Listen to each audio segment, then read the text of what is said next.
ഈ രാജ്യത്ത് വഖഫ് എന്ന് പറയുന്നതിലൂടെ ഈ രാജ്യത്തെ ജനതയെ വീണ്ടും ഭിന്നിപ്പിക്കാൻ പുറത്തു നിന്ന് വന്ന ഭിന്നിപ്പിന്റെ ശക്തികൾ ഡിവൈഡ് ആൻഡ് റൂളിലൂടെ ഒരു കാലത്ത് നമ്മെ ഭിന്നിപ്പിച്ച് ഭരിച്ചവർ.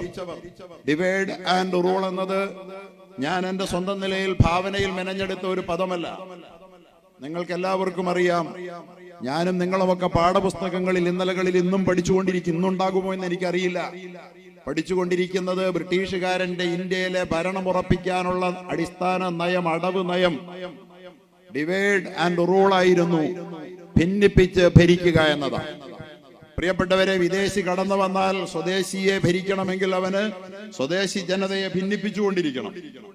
അങ്ങനെ ഭിന്നിപ്പിക്കുന്നവരോട് സന്ധി ചെയ്യാൻ സന്നദ്ധമല്ലെന്ന് ഇന്ത്യൻ ജനതയിലെ ഹിന്ദുവും ക്രിസ്ത്യാനിയും മുസ്ലിമും മതമുള്ളവനും ഇല്ലാത്തവനും ബുദ്ധനും ജൈനനും ഒക്കെ ഒരുമിച്ച് തീരുമാനിച്ചപ്പോ ഗത്യന്തരമില്ലാതെ കെട്ടുകെട്ടേണ്ടി വന്ന അവരെ ഈ രാജ്യത്ത് നിന്ന് നമ്മൾ പുറന്തള്ളിയത് അവരെ നമ്മെ ഭിന്നിപ്പിച്ചതുകൊണ്ടാണ്.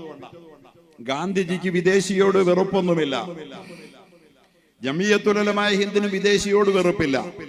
വിദേശി സ്വദേശി അതിർവരമ്പുകൾ മനുഷ്യൻ തീർത്തതാണ്. സ്വന്തം രാഷ്ട്രത്തിന്റെ സുരക്ഷതയ്ക്ക് വിഘാതമാകാത്തിടത്തോളം കാലം അയൽപക്ക രാജ്യങ്ങളെ വെറുപ്പോടെ ശത്രുതയോടെ കാണണമെന്ന് വിചാരിക്കുന്നവരല്ല ഇന്ത്യൻ ജനത.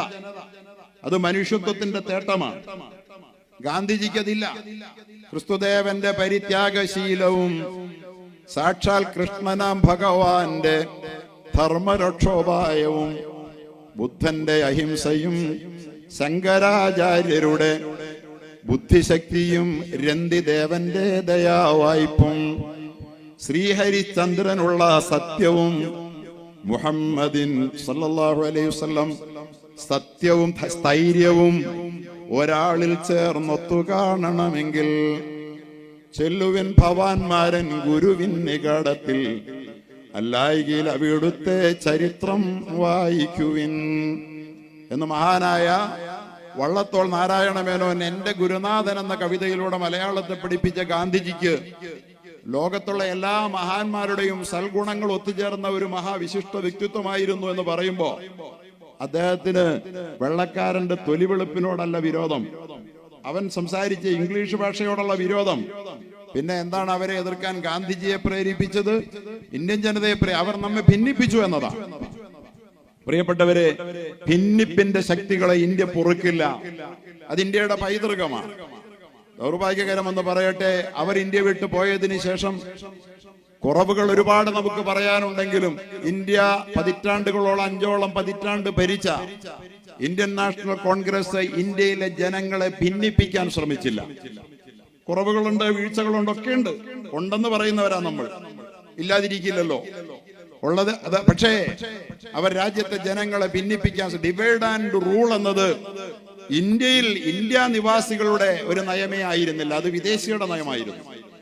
ദൗർഭാഗ്യകരമെന്ന് പറയട്ടെ, കേവലം 10-15 വർഷം മാത്രമായി ഇന്ത്യയുടെ ജനാധിപത്യത്തിന്റെ ലൂപ്പ് ഹോളിലൂടെ അധികാരത്തിൽ കയറിയിരിക്കുന്ന ഇന്നത്തെ ഇന്ത്യയുടെ ഭരണവർഗം, അവർ ബ്രിട്ടീഷുകാരെന്താണോ ഇന്ത്യൻ ജനതയോട് കാണിച്ചത് അതിനേക്കാൾ ക്രൂരമായി, കിരാതമായി ഇന്ത്യൻ ജനതയെ ഭിന്നിപ്പിക്കുകയാണ്.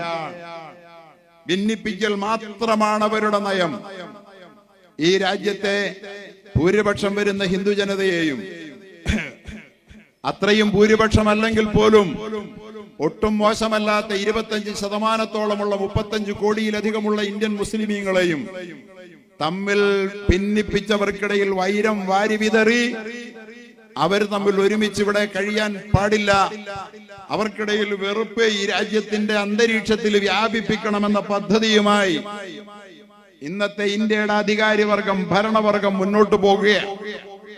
അതിനോടാണ് യഥാർത്ഥത്തിൽ അന്ന് ബ്രിട്ടീഷുകാരോട് പൊരുതിയ സ്വാതന്ത്ര്യ സമര പ്രസ്ഥാനമായ ഇന്ത്യൻ നാഷണൽ കോൺഗ്രസും അതിനെ അക്കാര്യത്തിൽ ഇന്നും നമ്മൾ മാനിക്കേണ്ടതുണ്ട്. ആ വൈരത്തിന്റെ സന്ദേശത്തിനെതിരെ ഇന്ന് ഇന്ത്യൻ നാഷണൽ കോൺഗ്രസ് വെറുപ്പിന്റെ ചന്തയിൽ സ്നേഹത്തിന്റെ കട തുറക്കലാണ് എന്റെ ലക്ഷ്യമെന്ന് പറയാൻ ഒരു ചെറുപ്പക്കാരൻ ഉണ്ടല്ലോ, അത് നമുക്ക് പ്രതീക്ഷ നൽകുന്നുണ്ട്. ഞാൻ ഏതെങ്കിലും ഒരു പാർട്ടിക്ക് വക്കാലത്ത് പറയുകയല്ല, പക്ഷെ അങ്ങനെ പറയാൻ ഇന്ന് നമ്മുടെ മതേതര പ്രസ്ഥാനങ്ങളുണ്ട് ഇവിടെ, അപ്പുറത്തുമുണ്ട്.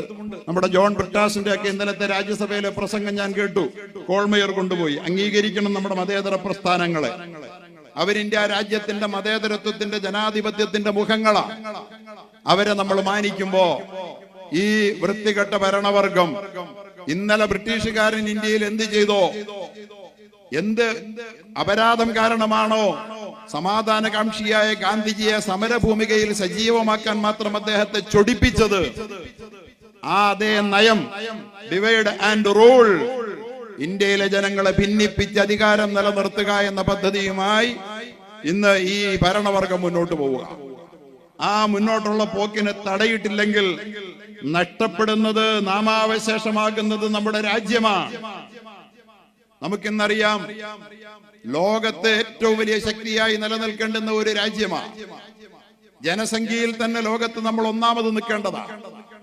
ജനസംഖ്യ എന്ന് പറയുന്നത്, ജനങ്ങൾ, ഒരു രാജ്യത്തിന്റെ ജനസംഖ്യ, അവിടുത്തെ ഹ്യൂമൻ റിസോഴ്സ് എന്ന് പറയുന്നത് ആ രാജ്യത്തിന്റെ ഒരു മുതൽക്കൂട്ടാണെന്ന് വിചാരിക്കുന്നതിന് പകരം രാജ്യത്തെ ജനങ്ങളുടെ അംഗസംഖ്യ അതൊരു രാജ്യത്തിന് അപകടമാണെന്ന് വിചാരിക്കുന്ന മനുഷ്യത്വ വിരുദ്ധർ നമുക്ക് കാണാം.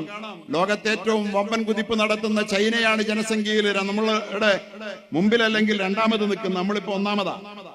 നമ്മൾ ജനസംഖ്യ കൂടിയപ്പോ നമ്മൾ താഴോട്ടൊന്നും അല്ല പോയത്, നമ്മൾ മുന്നോട്ടാ. സ്വാതന്ത്ര്യം കിട്ടുമ്പോ 35 കോടിയേ നമ്മളുള്ളൂ. സ്വാതന്ത്ര്യം കിട്ടുമ്പോ 35 കോടിയേ ഉള്ളൂ. ആ 35 കോടിയിൽ പാകിസ്ഥാന്റെ 25 കോടി, ഇപ്പോ 25 കോടിയായ പാകിസ്ഥാനുണ്ട്. 20 കോടിയോളമുള്ള ബംഗ്ലാദേശിയുണ്ട്. 30-40 കോടിയായി ഇന്ന് വളർന്ന ഇന്ത്യയുണ്ട്. ഇതെല്ലാം ചേർന്നാൽ 200 കോടിയോളം വരുമായിരുന്ന ഒരു ജനതയുടെ മനുഷ്യ വിഭവശേഷിയെ തകർത്ത് തരിപ്പണമാക്കി അവരെ ഭിന്നിപ്പിച്ചാലല്ലാതെ ഈ ശക്തിയെ, ബ്രിട്ടീഷുകാരന്റെ വംശീയ മേധാവിത്വത്തിന് ഭീഷണി ഉയർത്തുന്ന ഈ മഹാശക്തിയെ തകർക്കാനാവുകയില്ല എന്ന് തിരിച്ചറിഞ്ഞ് അവർ നടത്തിയ ആ ഭിന്നിപ്പിന്റെ അതേ നയതന്ത്രം ഇന്ന് പയറ്റുന്നത് നമ്മുടെ രാജ്യത്ത് നമ്മുടെ ഭരണകർത്താക്കളാണ്. അവർ നമ്മുടെ രാജ്യത്തിന്റെ ഭൂരിപക്ഷത്തിന്റെ പ്രതിനിധികളെ അല്ല എന്ന് നമ്മൾ തിരിച്ചറിയണം. അവർ നമ്മുടെ രാജ്യത്തിന്റെ ഭൂരിപക്ഷത്തിന്റെ പ്രതിനിധികളല്ല, ന്യൂനപക്ഷമാണ്. ജനാധിപത്യത്തിന്റെ ലൂപ്പ് ഹോളിലൂടെ അംഗസംഖ്യയുടെ കണക്ക് പറഞ്ഞുകൊണ്ട് 100 പേർ വോട്ട് ചെയ്യുമ്പോ 64 പേർ നിങ്ങൾ ഞങ്ങളെ ഭരിക്കണ്ട എന്ന് വോട്ട് ചെയ്യുമ്പോഴാണ് 34 പേർ, 6 പേർ മാത്രം വോട്ട് ചെയ്ത 100 പേരിൽ 36 പേര് മാത്രം വോട്ട് ചെയ്തവർ യഥാർത്ഥത്തിൽ എവിടെയാ? അവരിന്ന് അധികാരത്തിലിരിക്കുകയാ. ഇത് ജനാധിപത്യത്തിന്റെ നന്മയെ കുറിച്ച് നമ്മൾ വാചാലമാകുമ്പോൾ ഇത് ജനാധിപത്യത്തിന്റെ ഒരു ശാപമാണ്.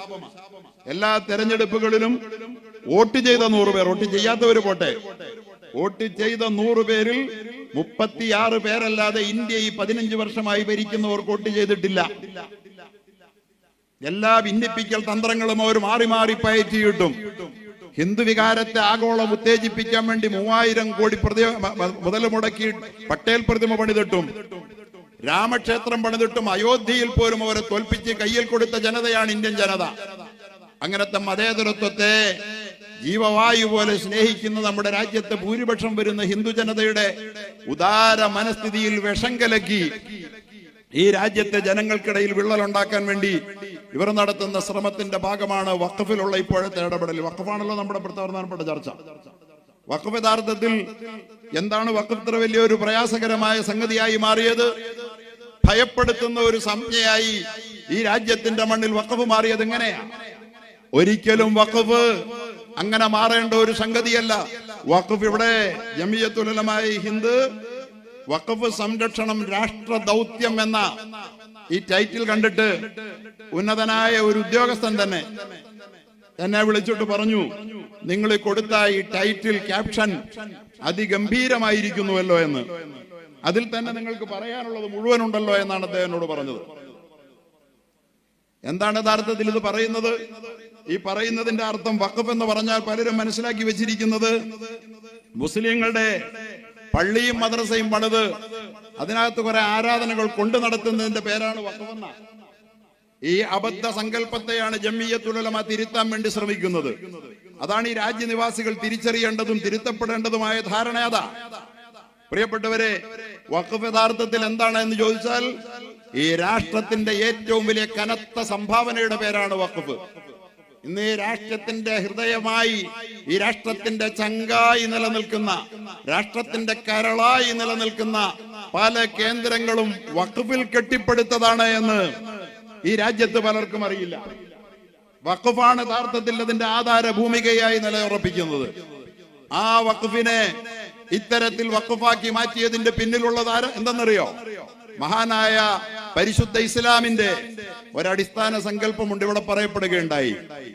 അള്ളാഹു പറയുന്നുണ്ട്, വബ്തഗി ഫീമാ ആതാകല്ലാഹു ദാറൽ ആഖിറ. ഏ മനുഷ്യരെ, വബ്തഗി ഫീമാ ആതാകല്ലാഹു ദാറൽ ആഖിറ, നിങ്ങൾക്ക് ഈ ഭൂമിയിൽ ഞാൻ എന്തെല്ലാം സുഖ സൗഭാഗ്യങ്ങൾ, അനുഗ്രഹങ്ങൾ തന്നിട്ടുണ്ടോ അതെല്ലാം കൊണ്ട് നിങ്ങൾ പരലോകം വെട്ടിപ്പിടിക്കുക. ഈ ലോകത്ത് ഇസ്ലാമിക സമൂഹത്തിന്റെ വിശ്വാസം ഈ ലോകത്ത് ലഭിച്ചിരിക്കുന്ന ഈ ജീവിതം ഇവിടെ ആനന്ദിച്ച് ആസ്വദിച്ച് അർമാദിച്ച് അവസാനിപ്പിക്കാനുള്ളതാണെന്നല്ല, മറിച്ച് ഈ ലോകത്തെ ജീവിതം ഒരു പരീക്ഷണമാണ്. നിങ്ങളുടെ ശരീരം വളരെ ചെറുതാണ്, ഭൂമിക്കുള്ളതാണ്. പക്ഷേ നിങ്ങളുടെ മനസ്സ് ഈ ലോകത്തൊതുങ്ങാത്ത പരലോകത്തിനുള്ളതാണ്, സ്വർഗസീമകൾക്കുള്ളതാണ്. അതുകൊണ്ടാണ് ഈ ലോകത്ത് നിങ്ങൾ കേവലം 6 അടി ഉയരമുള്ള നിങ്ങൾക്ക് അടുത്ത ജംഗ്ഷനിൽ നടന്നെത്താൻ 10 മിനിറ്റ് വേണ്ടി വരുമെങ്കിൽ, ഈ ഭൂമിയിൽ ഒതുങ്ങാത്ത നിങ്ങളുടെ ആത്മാവിന്റെ പ്രതിസ്പന്ദമായ നിങ്ങളുടെ ഒരു മനസ്സുണ്ട്. ആ മനസ്സിന് വാഷിംഗ്ടണിലൂടെ പാറി നടക്കാം ഈ നിമിഷങ്ങളിൽ. ഷാർജയിലൂടെ, റാസൽ കൈമയിലൂടെ, പാരീസിലൂടെ ഇപ്പോഴും പാറി നടക്കുകയാണ്. സൗരയൂഥ സീമകൾ താണ്ടിപ്പറക്കുന്ന ഒരു മനസ്സുണ്ട്. ഇസ്ലാമിക സങ്കല്പത്തിൽ മനുഷ്യൻ എന്ന് പറയുന്നത് 6 അടി ബോഡിയുള്ള ഈ ഭൗതിക ശരീരമല്ല. മനുഷ്യൻ എന്ന് പറയുന്നത് ഭൂമിയിൽ ഒതുങ്ങാത്ത ആത്മാവ്, മനസ്സിന്റെ അസ്തിത്വമാണ്. ആ ആത്മാവിനെ വളർത്തണമെങ്കിൽ അത് ഉദാരമാകണം, വിഭാഗീയതകൾക്ക് അതീതമാകണം, അത് സങ്കുചിതത്വത്തിനും വെറുപ്പിനും അതീതമാകണം. അത് എല്ലാ ആത്മദർശനങ്ങളും നമ്മെ പഠിപ്പിക്കുന്ന സന്ദേശമാണ്. എന്താ അത് പറയുന്നത്? അയം നിജ പരോവേദി ഗണനാം ലഘുചേതസ, അയം നിജ പരോവേദി ഗണനാം ലഘുചേതസ, ഉദാരചരിതാനാം തു വസുധൈവ കുടുംബകം. ഞാൻ നീ എന്ന് മനുഷ്യരെ ഭിന്നിപ്പിച്ച് വേർതിരിവ് കൽപ്പിക്കുന്നവൻ ലഘുചേതസ, കുഞ്ഞു മനസ്സിന്റെ ഉടമയാ. 6 അടിയേക്കാൾ, അവന്റെ ബോഡിയേക്കാൾ ചെറിയ മനസ്സാണ് അവന്റെ. നമ്മുടെ പ്രധാനമന്ത്രിക്കും ആഭ്യന്തരമന്ത്രിക്കും ഉള്ള പോലെ മനസ്സ് കുഞ്ഞ, ശിശുവിന്റെ മനസ്സാ. മനുഷ്യനെ തമ്മിലടിപ്പിക്കാനേ അറിയൂ. ഗതികേടാണ്, മനുഷ്യത്വത്തിന്റെ ഗതികേടാണ്. അത്തരം ആളുകൾ നമ്മുടെ പ്രധാനമന്ത്രിയാണെന്ന് പറയുന്നത് മാനക്കേടാണ്. നമുക്ക് മാനക്കേട്, മനുഷ്യത്വത്തിന് മാനക്കേടാണ്. വേദങ്ങൾ തന്നെ നമ്മോട് പറയുന്നത് അയം നിജ പരോവേദി ഗണനാം ലഘുചേതസ, മനസ്സ് ചെറുതായവനാണ്. മനുഷ്യരെ മനസ്സ് ചെറുതാക്കരുതേ, മനസ്സാണ് നീ, മനസ്സുകൊണ്ട് നിങ്ങൾ വലുതാവുക. ഉദാരചരിതാനാം തു വസുധൈവ കുടുംബകം. ആരാണ് യഥാർത്ഥത്തിൽ വലിയ മനസ്സിന്റെ ഉടമ? വലിയ മനസ്സിന്റെ ഉടമ ആരാണ്? ലോകമേ തറവാട് തനിക്ക് ചെടികളും പുൽകളും പുഴുക്കളും കൂടിത്തൻ കുടുംബക്കാർ. ത്യാഗമെന്നതേ നേട്ടം, താഴ്മതാൻ അഭ്യുന്നതി. ഗാന്ധിജിയെ കുറിച്ചാണ് വള്ളത്തോൾ ഇത് പറഞ്ഞതെങ്കിൽ ലോകമേ തറവാട്. ബഹുമാനപ്പെട്ട ഉസ്താദ് പറഞ്ഞു, അൽ ഖൽഖു ഇയാലുല്ലാഹ്, അൽ ഖൽഖു ഇയാലുല്ലാഹ്, മനുഷ്യരെല്ലാം ദൈവത്തിന്റെ കുടുംബമാ. ഇങ്ങനെ വിചാരിക്കുന്ന മനുഷ്യനെ ഈ ലോകത്ത് നന്മ ഉണ്ടാക്കാൻ പറ്റൂ? ഒരു മനുഷ്യൻ മറ്റൊരു മനുഷ്യന്റെ ശത്രുവാണ്, അവന്റെ മതത്തിന്റെ പേരിൽ, അവന്റെ വർണ്ണത്തിന്റെ പേരിൽ, വർഗത്തിന്റെ പേരിൽ എന്ന് വിചാരിക്കുന്നവർക്ക് ഈ ലോകത്തൊരു നന്മയും ചെയ്യാനാവില്ല. അവൻ മൃഗത്തെ പോലെ ചെറിയ മനസ്സിന്റെ ഉടമയായ പതപ്പതിച്ച് ഈ ഭൂമിയുടെ പുറന്തൊലിക്ക് മുകളിൽ കന്നാലിയെ പോലെ ജീവിച്ച് ഈ മണ്ണിന്റെ അടിയിലേക്ക് വ്യർത്ഥമായ ജീവിതവുമായി അലിഞ്ഞു ചേരേണ്ടവനാണ്. പക്ഷേ അവന്റെ മനസ്സ് ഉദാരത കൊണ്ടാണ് വലുതാവുക. ഉദാരചരിതാനം തു വസുധൈവ കുടുംബകം. ഈ വസുധൈവ കുടുംബകം പാടി നടക്കുന്നു എന്ന് മേനി പറയുന്നവർ, ഞാൻ എന്റെ പ്രിയപ്പെട്ട എല്ലാ ഹിന്ദുക്കളെയും പറയുകയല്ല, അവർ ഈ ആദർശം ഉൾക്കൊള്ളുന്നവരാ. ഈ വർഗീയത മുഴുവൻ പറഞ്ഞിട്ടും അവർക്ക് ഭൂരിപക്ഷം കൊടുക്കാതെ പിടിച്ചു നിർത്താൻ ശ്രമിക്കുന്നത് അവരോടാ. തീർത്താൽ തീരാത്ത കടപ്പാടുണ്ട് ഈ സമൂഹത്തോടെന്ന് ഞാൻ പറഞ്ഞുകൊണ്ട് പറയട്ടെ. ആ അടിസ്ഥാനത്തിൽ ഇസ്ലാം എന്നും പഠിപ്പിച്ചത് മനുഷ്യന്റെ മനസ്സ് വലുതാക്കാനാണ്. മനസ്സ് വലുതാക്കാനുള്ള ഒരേ ഒരു ഉപായം എന്താ? അവനെ ഉദാരനാക്കി തീർക്കുക എന്നുള്ളതാണ്. ഉദാരചരിതാനാം. മനുഷ്യന്റെ മനസ്സ് എത്ര വലുതാകുന്നു അത്രയും മനുഷ്യൻ വലുതാ. എത്ര ഉദാരനാകുന്നു അത്രയും അവന്റെ മനസ്സ് വലുതാ. അവിടെയാണ് അള്ളാഹു പറഞ്ഞത്, മനുഷ്യരെ നിങ്ങൾക്ക് അള്ളാഹു തന്നത് നിങ്ങൾക്ക് മാത്രമുള്ളതല്ല.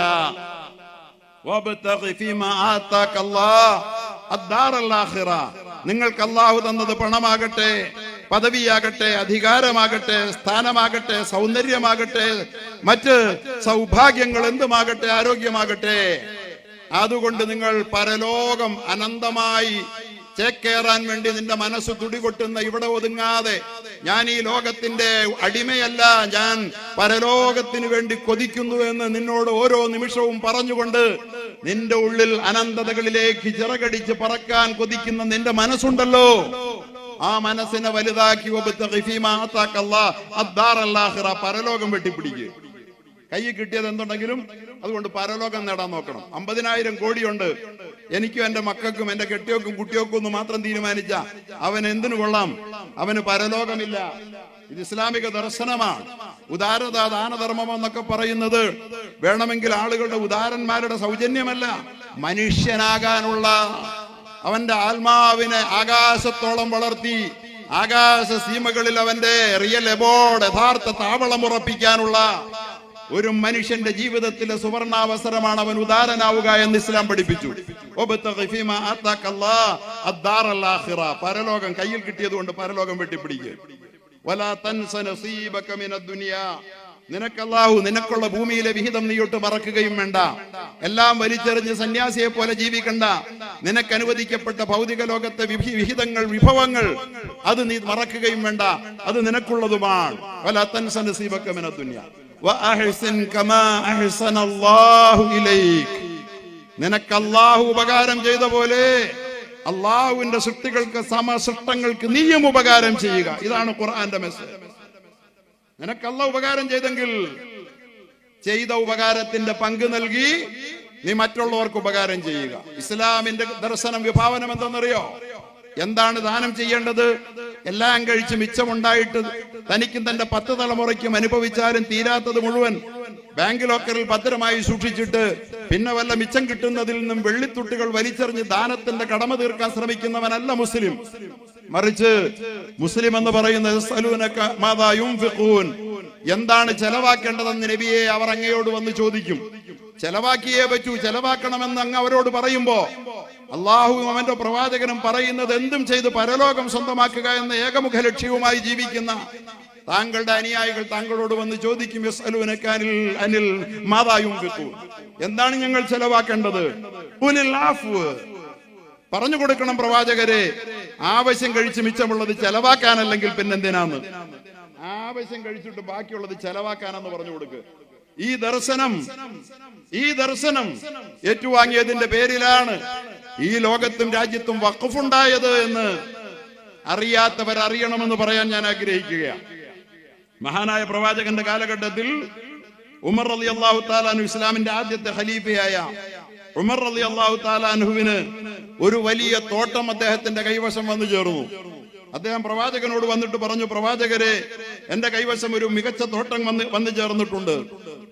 ഞാൻ പരലോകമാണ് ലക്ഷ്യം വെക്കുന്നത്. ഈ തോട്ടം ഞാൻ എന്ത് ചെയ്യണം? എന്റെ ജീവിതത്തിൽ ഇത്രയും അമൂല്യമായ ഒരു വിഭവം, ഒരു തോട്ടം അല്ലെങ്കിൽ ഒരു സമ്പാദ്യം എനിക്ക് ഇന്നോളം ഉണ്ടായിട്ടില്ല.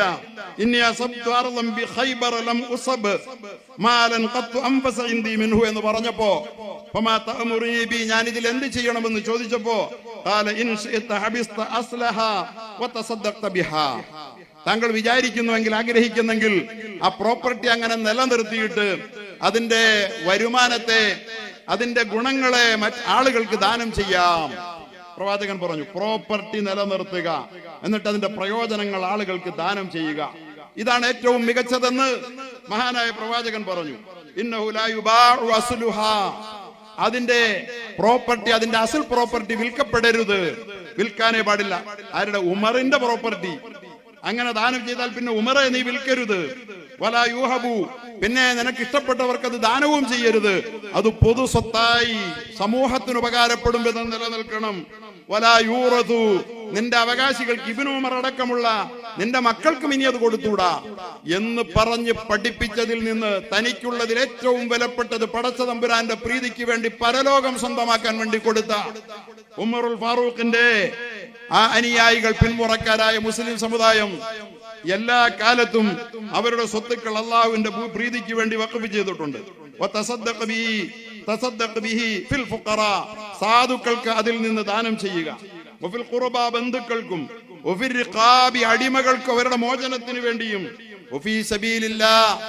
ദൈവമാർഗത്തിലും, വഴിയാധാരമായവരുടെ സുരക്ഷിതത്വത്തിനും, അതിഥി സൽക്കാരത്തിനും, മിഹ്മാൻ ഖാനകൾ സൽക്കാര കേന്ദ്രങ്ങൾ പണിത് കൊടുക്കാനും ഒക്കെയായി താങ്കൾക്ക് അതിന്റെ വിഹിതം വിനിയോഗിക്കാം. അത് കൈകാര്യം ചെയ്യുന്ന ആൾക്ക് മാന്യമായി അതിൽ നിന്ന് അത് ഭക്ഷിക്കാം, അത് അനുഭവിക്കാം, മാന്യമായ അളവിൽ മാത്രം എന്ന് പറഞ്ഞുകൊണ്ട് മഹാനായ പ്രവാചകൻ പഠിപ്പിച്ച അന്ന് മുതൽ ഇസ്ലാമിക സമൂഹം അവരുടെ സ്വത്തുക്കൾ വഖഫ് ചെയ്തു. ആ വഖഫാണ് ലോകം മുഴുവൻ ഇസ്ലാമിക സമൂഹത്തിന്റെ പള്ളികളായി, അതുപോലെ തന്നെ മദ്രസകളായി, അതുപോലെ തന്നെ ലോകത്ത് നിന്ന് കാണപ്പെടുന്ന പലതുമായി നിലനിൽക്കുന്നത്. ഇവിടെ പക്ഷെ ഒരു വലിയ തെറ്റിദ്ധാരണയുണ്ട്. ഈ വഖഫിന്റെ സംരക്ഷണം രാഷ്ട്ര ദൗത്യമാണെന്ന് നമ്മൾ പറയുന്നതിന് എന്താ അർത്ഥം? അത് മുസ്ലിങ്ങളുടെ ദൗത്യമാണെന്നല്ലേ പറയണ്ടേ? രാഷ്ട്രത്തിന്റെ ദൗത്യമാകുന്നത് എങ്ങനെയാണ്? അവിടെയാണ് നിങ്ങൾ മനസ്സിലാക്കേണ്ടത്. ഈ സ്വത്തുക്കൾ യഥാർത്ഥത്തിൽ വഖഫ് പ്രവാചകൻ പഠിപ്പിച്ചത് നേരത്തെ ഇവിടെ ഉസ്താദ് പറഞ്ഞു, മുസമ്മിൽ മൗലവി അത് പറയുകയുണ്ടായി. സബഉൻ തജ്രി ലിൽ അബ്ദി ബഅദ മൗതി, മനുഷ്യൻ മരിച്ചാൽ അവന്റെ ഖബറിലേക്ക് പ്രതിഫലമായി 7 കാര്യങ്ങളുടെ നന്മകൾ പ്രവഹിച്ചു കൊണ്ടിരിക്കും. പറയുക, മരിച്ചാലും അവന്റെ ആത്മാവ് അനന്തതകളിൽ ചേക്കേറുമ്പോ അവന്റെ ആത്മാവിന് പുണ്യമായി നന്മയായി ഈ ലോകത്ത് നിന്ന് നന്മകൾ പ്രവഹിച്ചുകൊണ്ടിരിക്കും. എന്തൊക്കെ ചെയ്താൽ? വിദ്യാഭ്യാസത്തിന്റെ ഏർപ്പാട് ചെയ്താൽ. അറിവ് എന്ന് പറഞ്ഞാൽ ഇസ്ലാമിനെ സംബന്ധിച്ചിടത്തോളം രണ്ടായി അറിവിന് ഒരു കാലത്തും തരം തിരിച്ചിട്ടില്ല. മുസ്ലിം സ്പെയിനിൽ യൂറോപ്പിന്റെ നെഞ്ചകത്ത് 600 ആണ്ട് ഭരിച്ച ഇസ്ലാമിക സമൂഹം കൊർഡോവ യൂണിവേഴ്സിറ്റി ഉണ്ടാക്കിയപ്പോ ഖുർആൻ പഠനത്തിനും ശാസ്ത്ര പഠനത്തിനും 2 സംവിധാനം ഉണ്ടാക്കിയില്ല. അവിടെയാണ് സിൽവസ്റ്റർ രണ്ടാമനെ പോലുള്ള പിൽക്കാലത്ത് ക്രൈസ്തവ ലോകത്തിന്റെ പോപ്പുമാർ വന്ന് വിദ്യാഭ്യാസം നേടിപ്പോയത്. ഇസ്ലാമിന് വിദ്യാഭ്യാസം ഒന്നാണ്, അത് സമഗ്രമാണ്, ഭൗതികം ആത്മീയം എന്ന വേർതിരിവ് പോലുമില്ല.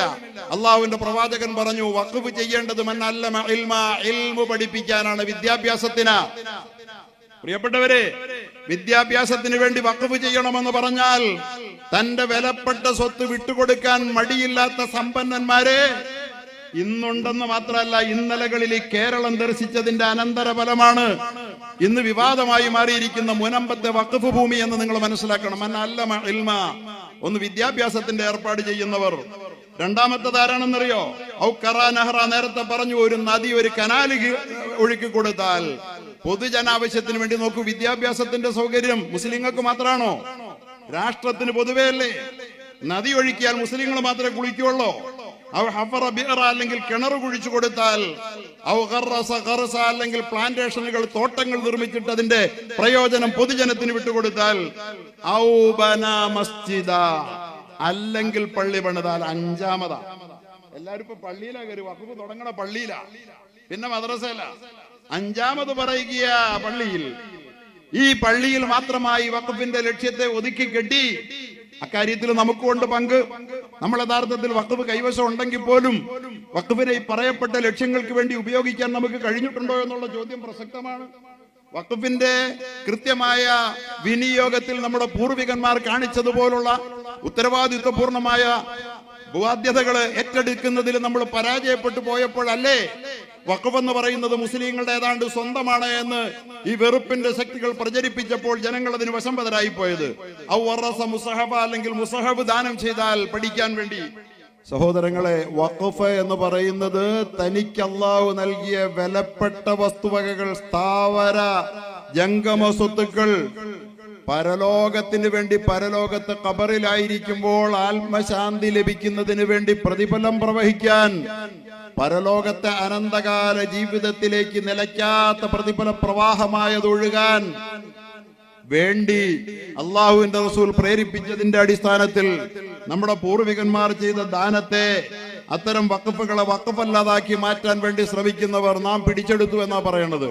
പ്രിയപ്പെട്ടവരെ, നിങ്ങൾക്കറിയാമോ, ഇന്ത്യ രാജ്യത്ത് അങ്ങനെ നമ്മുടെ വഖഫുകൾ, വഖഫ് ബോർഡ് വഖഫിന്റെ ഭൂമിയിൽ എന്തൊക്കെയാണ് ഇവിടെ പ്രവർത്തിക്കുന്നതെന്നറിയോ? സുപ്രീം കോടതി വഖഫ് ഭൂമിയില, ആർക്കിയോളജി ഓഫ് ഇന്ത്യയുടെ നിരവധി സ്ഥാപനങ്ങൾ ഡൽഹിയിൽ വഖഫിന്റെ ഭൂമിയില. ഇന്ത്യൻ റെയിൽവേയുടെ പ്രതിരോധ സേനയുടെ ഏറ്റവും അധികം ഭൂമി വഖഫാണ്. ഡൽഹി കോർപ്പറേഷന്റെ ഒരുപാട് സ്ഥലങ്ങൾ വഖഫിലാണ്. എന്ന് പറഞ്ഞാൽ വഖഫ് ചെയ്യപ്പെടുന്ന ഭൂമി ഒരു രാഷ്ട്രത്തിന്റെ പൊതു നന്മയ്ക്ക് വിനിയോഗിക്കപ്പെടാമെന്നുള്ളത് ഇസ്ലാമിക സമൂഹം അംഗീകരിച്ചിട്ടുള്ളത് കൊണ്ടാണ്. കാരണം ഇവിടെ പറഞ്ഞത് നദിയൊഴുക്കിയാൽ, കിണർ കുഴിച്ചാൽ, തോട്ടം നിർമ്മിച്ചാൽ, വിദ്യാഭ്യാസ സ്ഥാപനങ്ങൾ ഉണ്ടാക്കിയാൽ ഇതെല്ലാം വഖഫായി പരലോക പുണ്യമായി മാറുമെന്ന് പറഞ്ഞപ്പോ അത്തരത്തിൽ വഖഫാക്കപ്പെട്ട ഈ വഖഫ് ബോർഡ് തന്നെ ഉണ്ടാക്കിയത് സത്യത്തിൽ എന്തിനെന്നറിയാവോ? മുസ്ലിങ്ങൾ ആവശ്യപ്പെട്ടിട്ടൊന്നുമല്ല. ഇപ്പൊ പറഞ്ഞത് ഏതാണ്ട് മുസ്ലിങ്ങൾ ഞങ്ങൾക്കൊരു വഖഫ് ബോർഡ് ഉണ്ടാക്കി തരാമോ എന്ന് ചോദിച്ച് നിലവിളിച്ചപ്പോഴാണ് ഇന്ത്യ രാജ്യത്ത് മുസ്ലിമീങ്ങളുടേതായ വഖഫ് ഭൂമികൾ വിഭജനത്തോടുകൂടി ഡൽഹിയിലും ബോംബെയിലും അതുപോലെ തന്നെ ഇന്ത്യയുടെ പല മഹാനഗരങ്ങളിലും അതിർത്തി പ്രദേശങ്ങളിലും അതീവ സമ്പന്നന്മാരായ ഒരുപാട് മുസ്ലിം പ്രഭുക്കന്മാരുടെ അടക്കമുള്ള ഭൂമികൾ ഇട്ടേച്ച് വിഭജനത്തിന് ശേഷം അവർ പാകിസ്ഥാനിലേക്ക് പോയപ്പോ ആ ഭൂമിയെല്ലാം മുസ്ലിം ഇൻഡിവിജ്വൽസ്, മുസ്ലിമീങ്ങൾ അതെടുക്കാതിരിക്കാൻ, മറ്റുള്ളവരും അതെടുക്കാതിരിക്കാൻ, വ്യക്തികൾക്ക് സ്വന്തമാകാതിരിക്കാൻ വേണ്ടിയിട്ട് ഇന്ത്യയുടെ ഗവൺമെന്റ് അത് തങ്ങളുടേതാക്കി നിലനിർത്താൻ വേണ്ടിയിട്ട് ഇന്ത്യയുടെ ഗവൺമെന്റാണ് വഖഫ് ബോർഡ് ഉണ്ടാക്കിയത്. നമ്മൾ ആവശ്യപ്പെട്ടിട്ടാണോ? നമ്മളെപ്പോഴാണ് വഖഫ് ബോർഡ് ഉണ്ടാക്കാൻ വേണ്ടി ഉണ്ടാക്കിയത്? നമ്മളെപ്പോഴാണ് വഖഫ് ബോർഡ് ഉണ്ടാക്കാൻ പാടുണ്ടാക്കിയേ? ഇത് വ്യക്തി കൊണ്ടുപോകരുത്. വഖഫിന്റെ ലക്ഷ്യം എന്ന് പറയുന്നത് രാഷ്ട്രത്തിന്റെ പൊതു താല്പര്യമാണ്. അതുകൊണ്ട് വഖഫിന്റെ ഭൂമി വഖഫ് ചെയ്യപ്പെട്ടാൽ അത് രാഷ്ട്രത്തിന്റെ കൂടി അധികാരത്തിലേക്കാണ് ഇത് വരുന്നത്. ഇന്ന് കേരളത്തിലെ ഇന്ത്യയിലടക്കം വഖഫ് ബോർഡുകൾ ഭരിക്കുന്ന ആരാ? മുസ്ലിങ്ങളാ. ചിലപ്പോ പറയും തലക്കെട്ടുകാരായ ആരെങ്കിലും ഒരാള് അതിന്റെ ചെയർമാൻ ആയിട്ടുണ്ടാവും. ആരാ നിയമിക്കണേ? അപ്പപ്പോ ഭരിക്കുന്ന ഗവൺമെന്റാ, ഗവൺമെന്റിന്റെ നോമിനിയാണ്. ആ നോമിനിക്ക് ഗവൺമെന്റിന്റെ താല്പര്യത്തിനപ്പുറത്തൊന്നും പ്രവർത്തിക്കാനുള്ള സ്വാതന്ത്ര്യമില്ല. പിന്നെ ഞങ്ങൾക്ക് കിട്ടിയ ഒരു പദവിയാ എന്ന് പറഞ്ഞ് നമ്മളെ നടക്കണമെന്ന് മാത്രമേ ഉള്ളൂ. സത്യത്തിൽ ഇന്ന് വഖഫ് ബോർഡ് ഇന്ത്യ രാജ്യത്തെ മുഴുവൻ വഖഫ് പ്രോപ്പർട്ടീസും ഗവൺമെന്റിന്റേതാണ്. വഖഫ് ബോർഡുകളല്ല, 36 വഖഫ് ബോർഡുകൾ സ്റ്റേറ്റിന്റേതായി അല്ലാതെ ഈ 36 വഖഫ് ബോർഡുകൾ കേന്ദ്ര ഗവൺമെന്റിന്റെ അണ്ടറിലുണ്ട്, സ്റ്റേറ്റുകളുടെയും കീഴിൽ. ഈ വഖഫ് ബോർഡുകളൊന്നും മുസ്ലിമീങ്ങൾ സമരം ചെയ്തുണ്ടാക്കിയതല്ല. മുസ്ലിമീങ്ങൾ ഇട്ടും വെച്ചും പോയ ആ വസ്തുവകകൾ അത് വ്യക്തികൾ അന്യാധീനപ്പെടുത്താതിരിക്കാൻ വേണ്ടി അതിവിടെ സംഭവിച്ചു. നിങ്ങൾക്കറിയോ, 2002 LK അദ്വാനി ഉദ്ഘാടനം ചെയ്ത മില്ലനിയം പാർക്ക് 10 ഏക്കർ ഭൂമി ഖബർസ്ഥാന് വേണ്ടി വഖഫ് ചെയ്തതാ. അതൊക്കെ നമുക്ക് സഹിക്കാം. കാരണം സമൂഹത്തിന്, പൊതുസമൂഹത്തിന് വേണ്ടി നൽകിയതിൽ മുസ്ലിം സമൂഹം ഇടപെട്ടിട്ടില്ല. ഇപ്പൊ മുസ്ലിം സമുദായം അത് അരുത്, ഭേദഗതികൾ അരുതെന്ന് പറയുന്നപ്പോൾ എന്തേ ഈ സമുദായം മുമ്പേ പറഞ്ഞില്ല? നിങ്ങൾ ആലോചിക്കണം. സുപ്രീം കോടതി വിട്ടതാന്ന് പറഞ്ഞോ? റെയിൽവേ പിടിച്ചെടുത്ത ഭൂമി തരാൻ പറഞ്ഞോ? പ്രതിരോധ സേനയുടെ വസ്തുവകകൾ വഖഫിന്റേതാണ്, രേഖാമൂലം രേഖകൾ സംസാരിക്കുന്നു, തരണമെന്ന് നമ്മൾ പറഞ്ഞോ? ആർക്കിയോളജിയുടെ വസ്തുവകകൾ വിട്ടുതരണമെന്ന് പറഞ്ഞോ? എന്താ കാര്യം? വഖഫിന് രാഷ്ട്ര നിർമ്മാണത്തിൽ വഖഫിന്റെ പ്രോപ്പർട്ടികൾക്ക് ഒരു പങ്കുണ്ട്. അതുകൊണ്ട് അത് ആ നിലയിൽ ഉൾക്കൊള്ളാൻ കഴിയുമെന്ന് ഈ രാജ്യത്തെ മുസ്ലിം സമുദായത്തിന് തിരിച്ചറിയാൻ ശേഷിയുണ്ട്. അതുകൊണ്ട് രാഷ്ട്രമത കൈകാര്യം. പക്ഷേ നിങ്ങൾക്കറിയുമോ, ഇന്ത്യയിലെ എന്നല്ല ലോകത്തെ തന്നെ ഏറ്റവും വലിയ മുതലാളിയായി മണിക്കൂറുകളോളം ജീവിക്കുകയും ചില മണിക്കൂറുകൾ അതിനുശേഷം താഴോട്ട് വരികയും ചെയ്ത സാക്ഷാൽ അംബാനിയുടെ അന്റാലിയ എന്ന് പറയുന്ന 32 നിലയുള്ള ആഡംബര ഭവനമുണ്ടല്ലോ, അത് നിലനിൽക്കുന്നത് വഖഫ് ഭൂമിയിലാ. ഏക്കർ കണക്കിനുള്ള വഖഫ് ഭൂമിയിലാ. എറണാകുളം നഗരത്തിലെ 10 സെന്റിന്റെ വില പോലും കൊടുക്കാതെ അയാൾ സ്വന്തമാക്കിയപ്പോ ഇത്തരക്കാരായ ആളുകൾ, അത് മുസ്ലിങ്ങളുണ്ട്, മുസ്ലിങ്ങളല്ലാത്തവരുമുണ്ട്. അങ്ങനെ വന്നപ്പോൾ അത് അന്യാധീനപ്പെട്ട് രാഷ്ട്രത്തിന് നഷ്ടപ്പെട്ടു പോകാതിരിക്കാൻ വേണ്ടി വഖഫിന്റെ നിയമങ്ങളെ കർക്കശമായി ഉറപ്പിച്ചത് കോൺഗ്രസിന്റേതും മറ്റു ഗവൺമെന്റുകളും ഉറപ്പിച്ചത് രാജ്യത്തിന് വേണ്ടിയാ, മുസ്ലിങ്ങൾക്ക് വേണ്ടിയല്ല. അത് മുസ്ലിങ്ങൾക്ക് മേടിച്ചു തരാൻ വേണ്ടിയല്ല, രാജ്യത്തിനത് വേണമെന്നുള്ളത് കൊണ്ടാ. നമ്മളാണോ ബോർഡ് ഉണ്ടാക്കിയത്? മുസ്ലിം സമുദായം എപ്പോഴെങ്കിലും വഖഫ് ബോർഡ് ഉണ്ടാക്കണമെന്ന് പറഞ്ഞോ? എന്താ നമ്മൾ പറയാഞ്ഞേ? അത് പറയാതെ തന്നെ രാജ്യം അത് ചെയ്യും. കാരണം ഈ വഖഫിന്റെ ഗുണം രാജ്യം മുഴുവൻ അനുഭവിക്കുക. സുപ്രീം കോടതി ആർക്കാ അതിന്റെ ഗുണം തരുന്നേ? അതുപോലെ തന്നെ ഈ പറയപ്പെട്ട പ്രോപ്പർട്ടികളിലൊക്കെ പ്രവർത്തിക്കുന്ന, അതുപോലെ തന്നെ റെയിൽവേ അടക്കമുള്ളതിന്റെ ഗുണം ആർക്കാ കിട്ടുന്നേ? ഇതൊക്കെ മുസ്ലിം സമ്പന്നന്മാർ ദാനം ചെയ്തതും വിഭജനാനന്തരം ഇട്ടും വെച്ചും പോയതുമായ പ്രോപ്പർട്ടികൾ ഈ രാജ്യം അനുഭവിച്ചുകൊണ്ടിരിക്കുന്ന നന്മകളാണ്. അതുകൊണ്ട് തന്നെ ഈ രാജ്യത്ത് നിയമം നിർമ്മിച്ചത് വഖഫിന്റെ സുരക്ഷ ഉറപ്പാക്കാൻ വേണ്ടിയിട്ടുള്ള നിയമങ്ങൾ പലപ്പോഴും ഗവൺമെന്റുകൾ മുറുക്കലാ പതിവ്. കേരളത്തിന്റെ സ്റ്റേറ്റും അങ്ങനെ ചെയ്തിട്ടുണ്ട്. അന്നൊന്നും മുസ്ലിങ്ങൾ ഒച്ച വെച്ച് നിങ്ങൾ കണ്ടിട്ടില്ല. കാരണം വഖഫിന്റെ വസ്തുക്കൾ ഗവൺമെന്റിന് നാളെ ഉപയോഗിക്കാൻ കഴിയണമെന്നാണ് ഗവൺമെന്റുകൾ എപ്പോഴും ചിന്തിക്കാറുള്ളത്. അവരുടെ പ്രതിനിധികളെയാണ് ആ സ്ഥാനത്ത് അവർ വെക്കാറുള്ളത്. പ്രിയപ്പെട്ടവരെ, 122ഓളം പ്രോപ്പർട്ടികൾ ഡൽഹിയിൽ അങ്ങനെ കിടക്കുകയാണ്.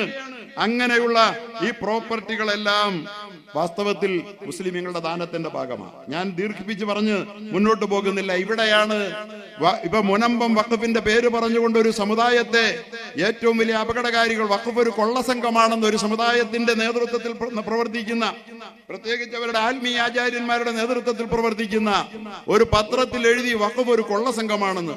സഹിക്കാനാവുമോ നമുക്ക്? നമ്മൾ ആരുടെ വഖഫാണ് കൊള്ള ചെയ്തത്?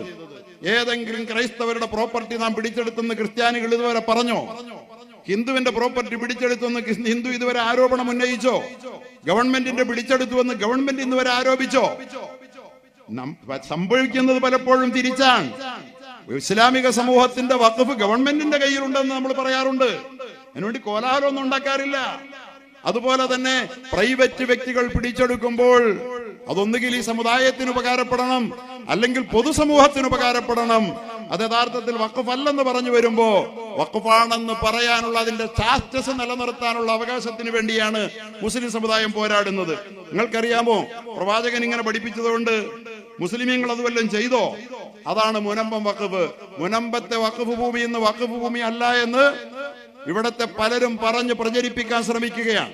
അവർ ചെയ്യുന്ന ദ്രോഹം മുസ്ലിം സമുദായത്തോടല്ല, ഈ രാജ്യത്തോടാണ്, രാജ്യത്തെ പൊതുസമൂഹത്തോടാണ്. ഇവിടത്തെ ഹിന്ദുവിനോട്, ക്രിസ്ത്യാനിയോട്, ഒപ്പം മുസ്ലിമിനോടുമാണ് അവർ ദ്രോഹം ചെയ്യുന്നത്. ഏത് വഖഫ് ഭൂമിയാണ് വഖഫല്ലെന്ന് ഇവർ പറയുന്നത്? നോക്കൂ നിങ്ങൾ, മുനമ്പത്തെ 404 ഏക്കർ ഭൂമി വഖഫ് ചെയ്തത് എപ്പോഴാണെന്നറിയോ? അവിടെ ഒരു കോളേജ് നിർമ്മിക്കണമെന്ന് അവിടുത്തെ ജനങ്ങൾക്ക് ആഗ്രഹമുണ്ടായി. കേരളം കണ്ട ഏറ്റവും വലിയ വിദ്യാഭ്യാസ പ്രവർത്തകരിൽ ഒരാളായിരുന്ന സീതി സാഹിബ്, നമ്മുടെ കേരളത്തിന്റെ സ്പീക്കറായിരുന്ന സീതി സാഹിബിനെ പോലുള്ളവർ ഒരു വലിയ ഇസ്ലാമിക സമൂഹത്തിന് കൂടി പഠിക്കാൻ സൗകര്യപ്രദമായ ഒരു പൊതുകലാലയം രൂപാന്തരപ്പെടണമെന്ന് ആഗ്രഹിച്ച് അതിനുവേണ്ടി അപേക്ഷ സമർപ്പിച്ചപ്പോൾ 1950കളിൽ ഒരു കോളേജിനെ കുറിച്ചുള്ള സങ്കല്പം, മൻ അല്ലമ ഇൽമ, ഇൽമിന് വേണ്ടി ചെയ്യുന്ന ഏർപ്പാടുകൾ വഖഫാണ്, പരലോകത്ത് പുണ്യം കിട്ടുമെന്ന. അങ്ങനെ യൂണിവേഴ്സിറ്റിക്ക് അഫിലിയേഷന് വേണ്ടി അപേക്ഷിച്ചപ്പോ അവർ പറഞ്ഞു 5 ലക്ഷം രൂപയുടെ പ്രോപ്പർട്ടി വെക്കാതെ ഞങ്ങൾ ആ കോളേജിന് അഫിലിയേഷൻ തരൂല. സീതി സാഹിബിനെ പോലുള്ള പൊതുപ്രവർത്തകർ അതിസമ്പന്നന്മാരാണ് അവരൊക്കെ. അവർ നൽകാവുന്നത് ആവുന്നത്ര നൽകി. 4 ലക്ഷം രൂപയുടെ വക കണ്ടെത്തി. പക്ഷേ 5 ലക്ഷമാക്കാൻ അവർക്കാവുന്നില്ല. അങ്ങനെ ഇരിക്കുമ്പോഴാണ് സിദ്ദീഖ് സേട്ട് എന്ന ധാരാളം വസ്തുക്കൾ, സ്വന്തമായിട്ടുള്ള ഭൂമി ധാരാളം എന്നൊക്കെ ആളുകൾക്കുണ്ട്. 1000കണക്കിന് ഏക്കറുകളാണെന്ന് സമ്പന്നന്മാരുടെ കൈവശമുള്ളത്. അങ്ങനെയുള്ള ഈ സിദ്ദീഖ് സേട്ടിനെ സമീപിച്ചിട്ട് നിങ്ങൾ എന്തെങ്കിലും ചെയ്യണമെന്ന് അഭ്യർത്ഥിച്ചപ്പോ അദ്ദേഹം തന്റെ 404 ഏക്കർ സ്ഥലം 1 ലക്ഷം രൂപ വില വരുന്ന, അന്നത്തെ വില അതാ, 1 ലക്ഷം രൂപ 404 ഏക്കറിന് അങ്ങ് വിട്ടുകൊടുക്കുക. 404 ഏക്കറിന് ഇന്ന് വില എന്താണ് നിങ്ങൾ ആലോചിച്ച് നോക്കണം. അത് വിട്ടുകൊടുക്കുകയാണ് തന്റെ മക്കൾ അനുഭവിക്കേണ്ടത്. ഫാറൂഖ് കോളേജിന്റെ നിർമ്മാണത്തിന് വേണ്ടി, ഒരു വിദ്യാഭ്യാസ സ്ഥാപനത്തിന് വേണ്ടി, ഒരു മുസ്ലിം സ്ഥാപനത്തിന് വേണ്ടിയല്ല, ഒരു അറബിക് കോളേജിന് വേണ്ടിയല്ല, ഒരു പൊതുവിദ്യാഭ്യാസ സ്ഥാപനത്തിന് വേണ്ടി ഹിന്ദു പഠിക്കുന്ന, ക്രിസ്ത്യാനി പഠിക്കുന്ന, മുസ്ലിമും പഠിക്കുന്ന, ഹിന്ദു അധ്യാപകനാകുന്ന, ക്രിസ്ത്യാനി അധ്യാപകനാകുന്ന, ആയിട്ടുള്ള മുസ്ലിമും അധ്യാപകനാകുന്ന ഒരു സ്ഥാപനത്തിന് വേണ്ടി 404 ഏക്കർ മാറ്റിവെച്ച ഈ ഭൂമി വഖഫ് അല്ല എന്ന് സ്ഥാപിക്കാൻ വേണ്ടി ഈ രാജ്യത്തെ ജനവിഭാഗങ്ങളെ തമ്മിലടിപ്പിച്ച് കസേര ഉറപ്പിക്കാൻ ശ്രമിക്കുന്ന വൃത്തികെട്ട അധികാര വർഗത്തിനോടൊപ്പം സഹോദര മനസ്സോടുകൂടി ഒരുമിച്ച് ജീവിച്ചിരുന്ന നമ്മുടെ സമൂഹത്തിലെ ക്രൈസ്തവ വിഭാഗത്തിലെ ഒരു വിഭാഗവും കൂട്ടുചേർന്നിരിക്കുന്നു എന്നുള്ളതാണ് ഏറ്റവും സങ്കടകരമായ വസ്തുത. അവർ തിരുത്തണം, തിരിച്ചറിയണം. സൗഹാർദ്ദം ഭംഗപ്പെടുത്തിയത് കൊണ്ട്, വഖഫിനെ വഖഫല്ലെന്ന് പറഞ്ഞതുകൊണ്ട് ഇവിടെ ആരും ലക്ഷ്യം നേടാൻ പോകുന്നില്ല. ഇവിടെ ഫാസിസ്റ്റ് ശക്തികൾക്ക് നമ്മെ തമ്മിലടിപ്പിക്കലാണ് ലക്ഷ്യം. ഇത് പക്ഷെ വഖഫല്ല എന്ന് പറയുന്നവരോട് ഞാനതിന്റെ തെളിവ് പറയാം. എടപ്പള്ളി രജിസ്ട്രാർ ഓഫീസിൽ 1950 രജിസ്റ്റർ ചെയ്തത് ഇങ്ങനെയാണ്: പരമകാരുണികനും കരുണാനിധിയുമായ ഏക ഇലാഹിന്റെ തിരുനാമത്തിൽ. ഇത് വഖഫാണോ അതോ വേറെ വല്ലതും ആണോ എന്ന് കേട്ടോളൂ നിങ്ങൾ. എന്നിട്ട് അദ്ദേഹം പറഞ്ഞു പോകുന്നു, ഫാറൂഖ് കോളേജ് മാനേജിംഗ് കമ്മിറ്റിക്ക് വേണ്ടി ഇപ്പോഴത്തെ പ്രസിഡന്റ് അദ്ദേഹത്തിന്റെ മൊയ്തുട്ടി സാഹിബ് അവറുകളുടെ പുത്രൻ തടിക്കച്ചവടം ഉണ്ണിക്കമ്മു അവറുകൾക്ക് മുഹമ്മദ് സിദ്ദീഖ് സേട്ടു എഴുതി കൊടുത്ത വഖഫ് ആധാരം, ഇതിനെയാണ് വഖഫ് അല്ലെന്ന് പറഞ്ഞു നടക്കണേ. അതിനകത്ത് കുറെ മുസ്ലിം കോന്തന്മാരുണ്ട്. എന്താ പറയുക അവരോടൊക്കെ? എന്താ പറയുക? വഖഫ് ആധാരം പരമകാരുണികനും കരുണാനിധിയുമായ അള്ളാഹുവിന്റെ നാമത്തിൽ എന്ന് പറഞ്ഞുകൊണ്ട് തന്റെ 404 ഏക്കർ ഭൂമി, അന്ന് 1 ലക്ഷം എന്ന് പറഞ്ഞാൽ ഇന്ന് ശതകോടികളാണ്, അത്രയും ഭൂമി വിട്ടുകൊടുത്തുകൊണ്ട് ആ മനുഷ്യൻ ഇത് വഖഫ് ആധാരമാണെന്ന് എഴുതി എടപ്പള്ളി സബ് രജിസ്ട്രാർ ഓഫീസിൽ. ഇത് വഖഫ് ആധാരമാണോ എന്നിപ്പോ സംശയം ജനിപ്പിച്ച് ദാനാധാരമാണ്, പാട്ടാധാരമാണ്. അവിടെ വിവരാവകാശ പ്രകാരം ചോദ്യം ചോദിച്ചതിന്റെ ഉത്തരം എന്റെ കൈവശമുണ്ട്. 4 ആധാരങ്ങൾ എടുത്തു ചോദിച്ചു ഇത് ഏത് തരം ആധാരമാണ്. 3 ആധാരവും അത് അല്ല എന്ന് കാണിച്ചിട്ട് വഖഫ് ആധാരം എന്നതിന് ടിക്ക് കൊടുത്തിരിക്കുക. വഖഫ് ആധാരമാണ്, ദാനാധാരമോ പാട്ടാധാരമോ അത്തരത്തിലുള്ള ഒരാധാരവുമല്ല എന്ന് വിവകാരാവകാശ പ്രകാരം എടപ്പള്ളി രജിസ്ട്രാർ ഓഫീസിൽ നിന്ന് മറുപടി കിട്ടിയിട്ടുള്ള ഈ വഖഫ് ആധാരമല്ലെന്ന് പറയുന്നവർ സത്യത്തിൽ രാജ്യദ്രോഹമല്ലേ ചെയ്യുന്നത്? രാഷ്ട്രം നിയമിച്ച നിയമത്തിനെതിരിൽ, രാഷ്ട്രം നിർമ്മിച്ച നിയമമാണ്, മുസ്ലിങ്ങൾ നിർമ്മിച്ച നിയമമല്ല. ഈ വഖഫിന്റെ പ്രൊട്ടക്ഷന്റെ നിയമം മുസ്ലിമീങ്ങളെ രക്ഷിക്കാനല്ല, വഖഫ് പ്രോപ്പർട്ടികൾ പിടിച്ചെടുത്ത് മുസ്ലിങ്ങൾക്ക് കൊടുക്കാനുമല്ല. അത് വ്യക്തികൾ അന്യാധീനപ്പെടുത്താതെ പൊതു താല്പര്യത്തിന് വേണ്ടി നിലനിൽക്കണമെന്ന് തീരുമാനിച്ചിട്ടുണ്ടായതാ. എന്നിട്ട് അദ്ദേഹം പറയുകയാണ്, താഴെ വിവരം പറയുന്നതും 1 ലക്ഷം രൂപ വിലയുള്ളതുമായ, ഇത് ആധാരമാണ്, അതിന്റെ ആധാരത്തിന്റെ ആദ്യ പേജാ ഞാൻ വായിക്കുന്നേ. 1 ലക്ഷം രൂപ വിലയുള്ളതുമായ 404 ഏക്കർ 76 സെന്റ് സ്ഥലവും അതിലുള്ള സകല ദേഹണ്ഡങ്ങളും കൂടി ഈ കോളേജ് ഇസ്ലാമിക ആദർശ പ്രകാരം കൽപ്പിച്ചു നടത്തുമെന്നുള്ള വിശ്വാസത്താൽ, ഇത് വഖഫാണോ അതോ ദാനാധാരമാണോ അതോ പാട്ടാധാരം എഴുതണാണോ? ഇങ്ങനെ എന്തൊക്കെയാണ് ഇപ്പൊ പറഞ്ഞു നടക്കണേ? ഇങ്ങനെയാണോ പാട്ടാധാരം എഴുതണേ? ദാനാധാരം എഴുതണ ഇങ്ങനെയാണോ? ഇസ്ലാമിക വിശ്വാസ പ്രകാരം കൽപ്പിച്ചു നടത്തുമെന്നുള്ള വിശ്വാസത്താൽ എന്റെ ആത്മശാന്തിക്കായി ഖബറിൽ ആത്മശാന്തി കിട്ടുമെന്ന് അള്ളാഹുവിന്റെ പ്രവാചകൻ പഠിപ്പിച്ചതിന്റെ പ്രേരണയാൽ എന്റെ റൂഹിന്റെ ആത്മശാന്തിക്കായി അടിയിൽ പറയുന്ന വ്യവസ്ഥകളോടുകൂടി എനിക്കുള്ള സകലാവകാശങ്ങളും ഒഴിഞ്ഞ് വഖഫായി. ഇനി അദ്ദേഹത്തിന് അധികാരമില്ല, കൊടുത്ത ആൾക്ക് അധികാരമില്ല. അപ്പോഴാ അധികാരം ഞങ്ങൾക്ക് ക്രയവിക്രയം ചെയ്യാൻ, വിൽക്കാൻ, കാശ് മേടിക്കാനെന്ന് ഇത് കൈപ്പറ്റിയ ആളുകൾ പറയുന്നു ഓർക്കണം. എന്റെ എല്ലാ അവകാശങ്ങളും ഒഴിഞ്ഞ്, ഇത് മനസ്സിലാക്കണം ഈ സമൂഹം. ഞങ്ങൾ എന്തുകൊണ്ട് മുനമ്പത്തെ ഭൂമി വഖഫാണ് എന്ന് നിങ്ങൾ അംഗീകരിക്കണം, അതിന്റെ സ്റ്റാറ്റസ് മാനിക്കണം. അവിടെ കബളിപ്പിക്കപ്പെട്ട ആ വഖഫിന്റെ സംരക്ഷണം നടത്തേണ്ടിയിരുന്ന ഫാറൂഖ് കോളേജ് തെറ്റായ നിലയിൽ പോൾ എന്ന് പറയുന്ന ഒരു വക്കീലിന് അറ്റോർണി പദവി കൊടുത്തിട്ട്, പവർ ഓഫ് അറ്റോർണി കൊടുത്തിട്ട് അയാളെ കൊണ്ട് വിപ്പിച്ച് കാശ് മേടിച്ചിട്ടുണ്ടെങ്കിൽ ഫാറൂഖ് കോളേജാണ് അതിന് ഉത്തരവാദികൾ. അവരാൽ കബളിപ്പിക്കപ്പെട്ടിട്ടുള്ള ജനങ്ങളുണ്ടെങ്കിൽ അവരിൽ നിന്ന് കാശ് ചെറുതോ വലുതോ ആയ തുക കൊടുത്ത് മേടിച്ചവർ വഴിയാധാരമാകാൻ നമ്മൾ അനുവദിക്കില്ല എന്നാണ് മുസ്ലിം സമുദായം ഒന്നിച്ചു പറയുന്നത്. പക്ഷെ അതിനത് വഖഫായത് വഖഫല്ലെന്ന് പറഞ്ഞാൽ സത്യത്തിനെതിരിൽ പറയലല്ലേ? അത് ആരെ പേടിച്ചിട്ട് പറയാനാ? കാസയെ പോലുള്ള വിഷജന്തുക്കളെ പേടിച്ചിട്ടോ? അല്ലെങ്കിൽ PC ജോർജിനെ പോലുള്ള ആ പൂഞ്ഞാറിലെ തെരുവിലൂടെ അലയുന്ന ചില ജന്മങ്ങളെ പേടിച്ചിട്ടോ?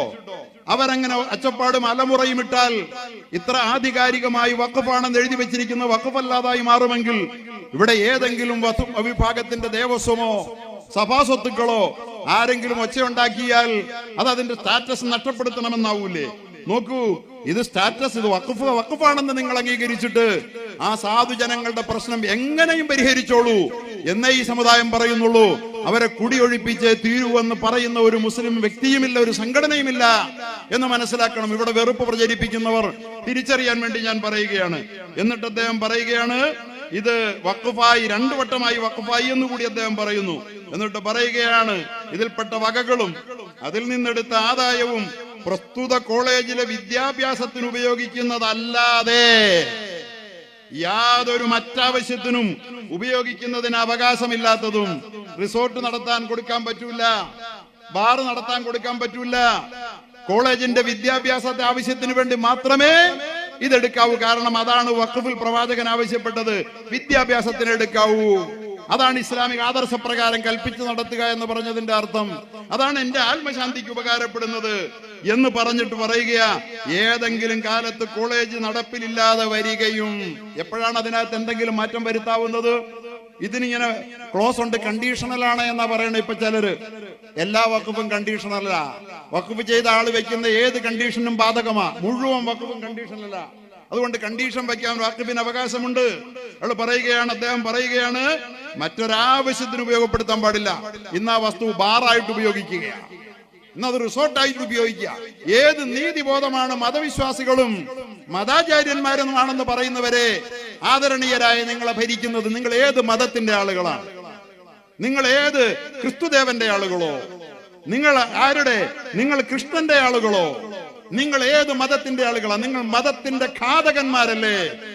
നിങ്ങൾ ഇത് വഖഫല്ലെന്ന് പറഞ്ഞാൽ വഖഫായിരുന്നു കൊണ്ട് തന്നെ ആ പ്രശ്നത്തിന് മാന്യമായ പരിഹാരം ചെയ്യാം. ആ ജനങ്ങളെ കുടിയൊഴിപ്പിക്കരുത്. വഖഫ് ആണെങ്കിൽ പോലും എന്ന് പറയുന്നതിനേക്കാൾ ഉദാരമാണോ വഖഫ് അല്ലാത്തത് കൊണ്ട് കൊടുത്തേരെ എന്ന് പറയുന്നത്? വഖഫ് ആണെങ്കിലും കൊടുക്കണമെങ്കിൽ കൊടുക്കാം. വഖഫാണെന്നത് അംഗീകരിക്കുക, അതൊരു സ്റ്റാറ്റസിന്റെ പ്രശ്നമാണ് എന്നല്ലേ മുസ്ലിം സമുദായം പറഞ്ഞിട്ടുള്ളൂ. എന്നിട്ട് അദ്ദേഹം പറയുകയാണ്, ഏതെങ്കിലും കാലത്ത് കോളേജ് ഇല്ലാതെ വന്നാൽ, ഇതിൽപ്പെട്ട വസ്തുക്കൾ ശേഷിക്കുകയും ചെയ്താൽ. കോളേജ് ഇല്ലാതെ വന്നോ? ഇപ്പൊ കൊടുത്തളഞ്ഞല്ലോ. കോളേജ് ഇല്ലാതെ വന്നില്ല, ഇപ്പോഴും കോളേജ് ഉണ്ട്. അപ്പൊ ഇത് വേറൊരൊന്നിനും ഉപയോഗിക്കാൻ ഇന്നും പറ്റില്ല. കോളേജ് ഉണ്ടല്ലോ. കോളേജ് ഇല്ലാതെ വന്നാൽ മാത്രം വസ്തുക്കൾ ശേഷിക്കുകയും ചെയ്താൽ പിന്നെ എന്ത് ചെയ്യണം? അന്ന് വഖഫ് ബോർഡില്ല ഏറ്റെടുക്കാൻ. അപ്പൊ പിന്നെ എന്ത് ചെയ്യണം? ഫാറൂഖ് കോളേജിന് പിന്നെ ഞാനിത് കോളേജ് ഇല്ലല്ലോ. അപ്പൊ പിന്നെ കോളേജ് മാനേജ് കമ്മിറ്റിക്ക് പിന്നെയും അതോറിറ്റി ഇല്ല.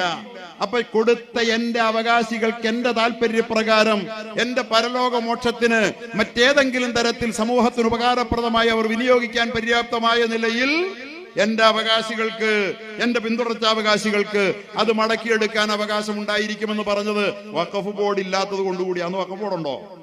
അങ്ങനെ കൊടുത്ത ഈ വഖഫ് വസ്തുവിനെ ഈ രാജ്യത്ത് കലാപത്തിന്റെ കേന്ദ്രബിന്ദുവാക്കി മാറ്റാൻ വേണ്ടി ശ്രമിക്കുന്ന അപകടകാരികളായ ശക്തികൾ യഥാർത്ഥത്തിൽ ഈ രാജ്യത്തെ ജനങ്ങളെ ഭിന്നിപ്പിച്ച് ഈ രാജ്യത്ത് അധികാരം ഉറപ്പിക്കാൻ വേണ്ടിയിട്ട് ബ്രിട്ടീഷുകാരെ പോലെ ഡിവൈഡ് ആൻഡ് റൂൾ തന്ത്രമാക്കിയ അധികാര കേന്ദ്രത്തിനാണ് ഒത്താശ ചെയ്യുന്നത്. ഇത് നാളുകളിൽ അവർക്കാണ് വിനയായി വരിക. ഇവിടെ ദേവസ്വവും ഗുരുദ്വാരയും ഒക്കെ വഖഫും ഒക്കെ ഗവൺമെന്റിന്റെ കൂടെ അണ്ടറിൽ നിരീക്ഷണത്തിന്റെ കീഴിൽ ഭരിക്കപ്പെടുമ്പോ ഒരു ഗവൺമെന്റ് നിയന്ത്രണങ്ങൾക്കും വിധേയമല്ലാതെ ഭരിക്കപ്പെടുന്ന സ്വത്തുണ്ടെങ്കിൽ അത് സഭാ സ്വത്തുക്കൾ മാത്രമാണ്. ഇതിനെതിരിലുള്ള നിങ്ങളുടെ ഈ വാദമുഖങ്ങൾ, ഈ സഭാധികാരികളോട് ഞാൻ പറയുക, ഞാൻ എല്ലാവരോടും ഇപ്പൊ പറയുന്നില്ല, കാരണം നമ്മുടെ പാമ്പ്ളാനി പിതാവൊക്കെ കഴിഞ്ഞ ദിവസം പറയുന്നത് ഞാൻ കേട്ടു. ഈ വെറുപ്പിന്റെ തീവ്രവാദപരമായ സമീപനം കൊണ്ടൊന്നും കാര്യമില്ല. ഒരു മതവിഭാഗത്തെ എങ്ങനെയും ഇല്ലായ്മ ചെയ്യാമെന്നും പറഞ്ഞിറങ്ങിത്തിരിക്കുന്നതിനെ ഒന്നും കാസയെ പരാമർശിച്ചാ പറഞ്ഞത്. അതൊന്നും അംഗീകരിക്കാൻ ഞങ്ങൾക്ക് മനസ്സില്ല എന്ന് പറയുന്ന ബഹുമാന്യനായ പാമ്പ്ളാനി പിതാവിനെ പോലുള്ള ധാരാളം മതപുരോഹിതന്മാർ, ദൈവബോധമുള്ളവർ, ക്രിസ്തുവിൽ വിശ്വാസമർപ്പിച്ചവരുണ്ടായിരിക്കെ മുഴുവൻ ക്രൈസ്തവരെയും ഞാനിത് പറയില്ല. പക്ഷെ വഖഫ് കൊള്ളസംഘമാണെന്ന് പറയുകയും അതിൽ ഉറച്ചു നിൽക്കുകയും ഒക്കെ ചെയ്യുന്ന ഈ ചില പുരോഹിതന്മാരുണ്ടല്ലോ, അവര് നാളെ മുസ്ലിം സമുദായത്തിന്റെ വഖഫ് പ്രോപ്പർട്ടികൾ ഭേദഗതിയിലൂടെ പിടിച്ചെടുക്കാൻ അവർക്ക് കഴിഞ്ഞാൽ നാളെ നിങ്ങളുടെ പ്രോപ്പർട്ടിയിൽ കൈവയ്ക്കാൻ അവർക്ക് മുമ്പിൽ എന്താണ് തടസ്സമെന്ന് മണിപ്പൂർ മുമ്പിൽ വെച്ച് അവർ ആലോചിക്കുന്നത് നല്ലതാണ്. അമേരിക്കയുടെ വലിയ സ്വാധീനമൊക്കെ രക്ഷിച്ചു കളയുമെന്ന് വിചാരിച്ചിട്ട് മണിപ്പൂരിലെ തീ അണയുന്നില്ല എന്നൊന്ന് മനസ്സിലാക്കുന്നത് നല്ലതാണ്. ഒരു സമുദായത്തെ ഒറ്റപ്പെടുത്താൻ വേണ്ടി ശ്രമിക്കുമ്പോ ഇവര് പറയുന്നത് അതിനകത്ത് രണ്ടാളുകൾക്ക് അമുസ്ലിമീങ്ങളായ ആളുകൾ ഇതിനകത്ത് കയറി വരണം പോലും. സഭാസ്വത്തിൽ അക്രൈസ്തവരെ അനുവദിക്കുമോ? അവിടെ ചോദിച്ചല്ലോ, കനിമൊഴി ചോദിച്ചല്ലോ, അഖിലേഷ് യാദവ് ചോദിച്ചല്ലോ, നമ്മുടെ KC വേണുഗോപാൽ ചോദിച്ചല്ലോ, നമ്മുടെ ഇടതുപക്ഷത്തിന്റെ മിടുക്കന്മാരായ MP-മാർ ചോദിച്ചല്ലോ. എല്ലാവരും ഒരുപോലെ ചോദിച്ചു. നിങ്ങൾ എന്താ അസംബന്ധം പറയുന്നേ? മുസ്ലിം സമുദായത്തിന്റെ പൂർവികന്മാർ അവരുടെ സ്വന്തം സ്വത്ത് ദാനം ചെയ്ത് ദൈവപ്രീതിക്ക് വേണ്ടി നൽകിയത്, അത് ദൈവപ്രീതിക്ക് വേണ്ടി എങ്ങനെയാ കൈകാര്യം ചെയ്യണമെന്ന് അവർക്കല്ലേ അറിയൂ. അപ്പൊ പറയുകയാണ് മുസ്ലിങ്ങൾ അല്ലാത്തവർ വഖഫ് ചെയ്താലും വഖഫ് ആകുമെന്നുള്ളത് കൊണ്ട് അത് നിയന്ത്രിക്കാൻ മുസ്ലിങ്ങളല്ലാത്ത രണ്ടുപേര് വേണമെന്ന്. മുസ്ലിങ്ങളല്ലാത്തവർ വഖഫ് ചെയ്താൽ അവര് മുസ്ലിങ്ങളല്ലാത്തവര് അമ്പലത്തിന് വേണ്ടി സ്ഥലം വിട്ടുകൊടുത്താൽ അതിന് വഖഫ് നല്ല കൂട്ടരെ പറയുക. അവര് വേറെ ചർച്ചിന് വേണ്ടി കൊടുത്താൽ അതിനെ വഖഫ് നല്ല പറയുക. അവർ പള്ളിക്ക് വേണ്ടി വിട്ടുകൊടുത്താൽ മാത്രമേ അതിന് വഖഫെന്ന് പറയുള്ളൂ. മുസ്ലിങ്ങളല്ലാത്ത സഹോദരങ്ങൾ പള്ളിക്ക് വേണ്ടി വിട്ട് വഖഫായി കൊടുത്താൽ അത് പള്ളി ആഗ്രഹിക്കുന്ന പോലെ, ഇസ്ലാം ആഗ്രഹിക്കുന്ന പോലെ കൈകാര്യം ചെയ്യാൻ അവർ കൊടുക്കണേ. അവിടെ മുസ്ലിം അല്ലാത്തവരുടെ ആവശ്യം അവിടെ ഇല്ല. അവരത് ആഗ്രഹിക്കുന്നില്ല. കൊടുക്കുന്നവർ പറയുകയാണ്. ഇതൊക്കെയാണ് ഇവർ ഉയർത്തുന്ന വാദം. മുസ്ലിമീങ്ങളല്ലാത്തവർ വഖഫ് ചെയ്താലും സാധുവാകുമെന്നുള്ളത് കൊണ്ട് ആണ് പറഞ്ഞു നിൽക്കാൻ പഴുതില്ലാതെ വന്നപ്പോ അങ്ങനെ ഒരു തൊടുന്യായം അവർ പറയുകയാ. മുസ്ലിങ്ങളല്ലാത്ത ഒരുപാട് ആളുകൾ ഞങ്ങളുടെ പള്ളിക്ക് വഖഫ് ചെയ്തിട്ടുണ്ട്. ഒരുപാട് രാജാക്കന്മാർ, ഇന്ത്യയിലെ ഹിന്ദു രാജാക്കന്മാർ, മുസ്ലിം രാജാക്കന്മാർ ഇന്നും ഗൾഫ് നാടുകളിൽ, ഞാൻ ദുബൈയിൽ പോയച്ചു വന്നതാ, അവിടുത്തെ ക്ഷേത്രം കണ്ടു. ഗൾഫിലെ ഭരണാധികാരികൾ കൊടുത്ത വമ്പൻ ക്ഷേത്രം ഞാൻ കണ്ടു. ഖത്തറിലുണ്ട്, അറബി നാടുകളിൽ പലയിടത്തുമുണ്ട്. അവരവരുടെ ഭൂമി വിട്ടുകൊടുക്കുക അവിടുത്തെ ന്യൂനപക്ഷം വരുന്ന പ്രവാസി ഹിന്ദുക്കൾക്ക് ആരാധന നടത്താൻ വേണ്ടി. അതുപോലെ നമ്മുടെ രാജ്യത്ത്, ഞാൻ ചങ്ങനാശ്ശേരി നിന്നു, കാവിൽ ക്ഷേത്രമുണ്ട്, അപ്പുറത്ത് മെട്രോപൊളിറ്റൻ ചർച്ചുണ്ട്, ഞാൻ നിന്ന പഴയ പള്ളിയുണ്ട്. അവിടെ എല്ലാം 1/2 ഏക്കർ വീതം എല്ലാവർക്കും വേണ്ടി നമ്മുടെ തെക്കൻകൂർ രാജാക്കന്മാർ വിട്ടുകൊടുത്തവർ നല്ലവരായിരുന്നു. അവർ ആർക്കെങ്കിലും അതെല്ലാം രാജാവ് കൊടുത്തതാ, അതുകൊണ്ട് മുഗളന്മാർ കൊടുത്ത, അതുകൊണ്ട് തിരിച്ചു പിടിക്കണമെന്നാ പറയണേ. അങ്ങനെയാണ് ഹിന്ദു രാജാവ് കൊടുത്ത എല്ലാം തിരിച്ചു പിടിക്കാൻ പറഞ്ഞ കാവിൽ ക്ഷേത്രം തിരിച്ചു പിടിക്കണ്ടേ? മെട്രോപൊളിറ്റൻ ചർച്ച് തിരിച്ചു പിടിക്കണ്ടേ?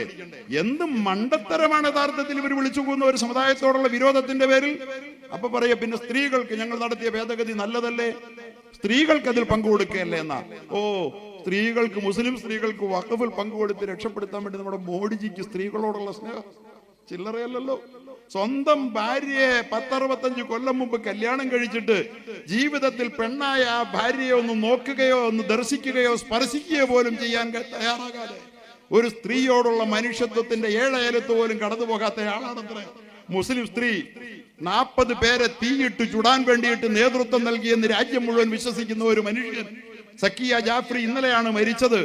ആ പാവപ്പെട്ട പെണ്ണിന്റെ കണ്ണീര് കാണാത്ത മനുഷ്യൻ മുസ്ലിം പെണ്ണിനെ ശാക്തീകരിക്കാൻ വേണ്ടിയിട്ട് വഖഫ് ബോർഡിൽ അവളുടെ പ്രാതിനിധ്യം കൊടുക്കാൻ പോലും കേമമായി പോയി. ഇതൊക്കെ വിശ്വസിക്കണം പോലും നമ്മൾ. ഇതൊക്കെ അങ്ങ് വിശ്വസിക്കുന്നവർ ബുദ്ധിമാന്മാരും തെറ്റാന്ന് പറയുന്നവർ മന്ദബുദ്ധികളുമാണെന്ന് അവർ പറയുന്നത്. നിങ്ങൾക്കൊക്കെ മനസാക്ഷിയുണ്ടോ? അയം നിജ പരോവേദി ഗണനാം ലഘുചേതസ. ഈ പിഞ്ചു കുഞ്ഞിന്റെ മനസ്സും പേര് നടക്കാതെ മനുഷ്യനാകാൻ നോക്ക്. മനസ്സുകൊണ്ട് ആകാശത്തോളം വളരാൻ ശ്രമിക്ക്. പരലോക സീമകളിൽ, സ്വർഗസീമകളിൽ ചേക്കേറാൻ അതാണ് ഉപകാരപ്പെടുക എന്നേ പറയാനുള്ളൂ. പ്രിയപ്പെട്ടവരെ, അങ്ങനെയുള്ള ഭേദഗതികൾ നടപ്പിൽ വരുത്തി ഇവര് നടപ്പാക്കാൻ ശ്രമിക്കുന്നത് വഖഫിന്റെ പ്രൊട്ടക്ഷൻ അല്ല. ഇതുപോലെ രാജ്യനിവാസികൾക്കെന്നും മുതൽക്കൂട്ടായി മുസ്ലിം സമുദായത്തിന്റെ പൂർവികന്മാരുടെ ഉദാര മനസ്ഥിതി കൊണ്ട് നൽകപ്പെട്ട് ഈ രാജ്യം അനുഭവിച്ചു വന്നുകൊണ്ട് വഖഫ് പ്രോപ്പർട്ടികളെല്ലാം അണ്ടാലിയ അംബാനി പിടിച്ചെടുത്തതുപോലെ സ്വന്തമാക്കാൻ ശ്രമിക്കുന്ന സ്വകാര്യ വ്യക്തികൾക്ക് തീരെഴുതി കൊടുക്കാനുള്ള അവകാശമാണ് ഇവർ ഉറപ്പുവരുത്താൻ ശ്രമിക്കുന്നത്. കോൺഗ്രസ് സർക്കാർ, ഇതിനു മുമ്പുള്ള സർക്കാരുകൾ ഈ വഖഫ് നിയമത്തെ ഇത്ര ശക്തമാക്കിയത് വ്യക്തികളെ എടുക്കാതിരിക്കാൻ വേണ്ടിയാണ്. ആവശ്യം വന്നാൽ അത് സർക്കാർ എടുത്ത് രാജ്യത്തിന് മുതൽക്കൂട്ടാക്കാൻ വേണ്ടിയാണ്. ആരാണ് യഥാർത്ഥത്തിൽ രാജ്യസ്നേഹികൾ? ഇവരല്ലേ രാഷ്ട്രദ്രോഹികൾ? ഈ രാജ്യദ്രോഹികളോടൊപ്പം നിൽക്കലല്ല, രാഷ്ട്രധർമ്മം മാനിക്കുന്ന ജനാധിപത്യത്തിൽ വിശ്വസിക്കുന്നവർ ചെയ്യേണ്ടതെന്ന് സൂചിപ്പിച്ചുകൊണ്ട്, എന്റെ പ്രിയപ്പെട്ട സഹോദരങ്ങളെ, സമയം വളരെ ദീർഘിച്ചതുകൊണ്ട് ഞാൻ എന്റെ പ്രഭാഷണം ഇനിയും നീട്ടിക്കൊണ്ടുപോകാൻ ആഗ്രഹിക്കുന്നില്ല. യഥാർത്ഥത്തിൽ വഖഫ് ഇസ്ലാമിക സമൂഹത്തിന്റെ ഒരു വലിയ ഇസ്ലാമിക് സൊസൈറ്റിയുടെ മെറ്റീരിയൽ ഫൗണ്ടേഷനായി ലോകത്തെന്നും വിലയിരുത്തപ്പെട്ടിട്ടുള്ളതാണ്. ഒരു ഇസ്ലാമിക സൊസൈറ്റി എന്തിനാണ് വഖഫ് ചെയ്യുന്നറിയോ? ഇസ്ലാമിലെ സംസ്കാരത്തിലെ ഭരണ സംവിധാനത്തിന് പൊതുജനാവശ്യങ്ങൾക്ക് പണം കണ്ടെത്താൻ കഴിയാതെ വരുന്ന സാഹചര്യത്തിൽ സമ്പന്നരായ സ്വകാര്യ വ്യക്തികളെ ദാനത്തിന് പ്രേരിപ്പിച്ച് ക്ഷേമ പ്രവർത്തനം നടത്താൻ വേണ്ടി ഇസ്ലാമിക ഭരണകൂടങ്ങൾ ഏർപ്പാടാക്കിയ വഖഫ് സംവിധാനത്തിലൂടെയാണ് ഇസ്ലാമിക സമൂഹത്തിന്റെ എല്ലാ കാലത്തും ആ സമൂഹത്തിൽ ജീവിച്ച ജനങ്ങൾ കടന്നുപോയത്. വഖഫിന്റെ തൊട്ടിലിൽ ജനിച്ച്, വഖഫിന്റെ ഭക്ഷണം കഴിച്ച്, വഖഫിന്റെ ഖബറുകളിൽ, ഖബർസ്ഥാനുകളിൽ അന്തി ഉറങ്ങുന്ന ഒരു സമൂഹ ഘടനയെയാണ് വഖഫിലൂടെ ഇസ്ലാം സൃഷ്ടിച്ചെടുത്തത് എന്ന് സാമൂഹിക ചിന്തകന്മാർ വിവക്ഷിച്ചതും വിലയിരുത്തിയതും ഈ അർത്ഥത്തിലാണ്. അത് സമൂഹത്തിന് മുഴുവൻ ഉപകാരപ്പെടുന്നതാണ്. ഇന്നും ഫാറൂഖ് കോളേജിൽ ലക്ഷക്കണക്കിന്, നിങ്ങൾക്കറിയാമോ, മണപ്പാടൻ മുഹമ്മദ് ഹാജി ഫാറൂഖ് കോളേജിന് നമ്മുടെ ഫസൽ ഗഫൂർ പറഞ്ഞു 150 ഏക്കർ കൊടുത്തു. അത് കൊടുത്തപ്പോ NSS വന്നിട്ട് പറഞ്ഞു ഞങ്ങൾക്ക് എന്താന്ന്, 25 ഏക്കർ അവർക്കും കൊടുത്തു. SNDP വന്നിട്ട് പറഞ്ഞു, ആർ ശങ്കർ വന്നിട്ട് പറഞ്ഞു ഞങ്ങൾക്ക് എന്താന്ന്, 25 ഏക്കർ അവർക്കും കൊടുത്തു. അദ്ദേഹം ഞാനും കൂടിയുള്ള ഒരു വേദി ചങ്ങനാശ്ശേരി വെച്ച് ഒരിക്കൽ പ്രസംഗിച്ചതാ. ഇങ്ങനെ കൊടുക്കുകയാണ് വിദ്യാഭ്യാസത്തിന് വേണ്ടി. ഇതൊക്കെ ആർക്കാ ഉപകാരപ്പെട്ടെ? അതൊക്കെ ഭൂമി വഖഫ് ചെയ്താൽ കിട്ടുന്ന ഈ മുസ്ലിം സമ്പന്നന്മാർ എന്നും അത് ചെയ്തിട്ടുണ്ട്.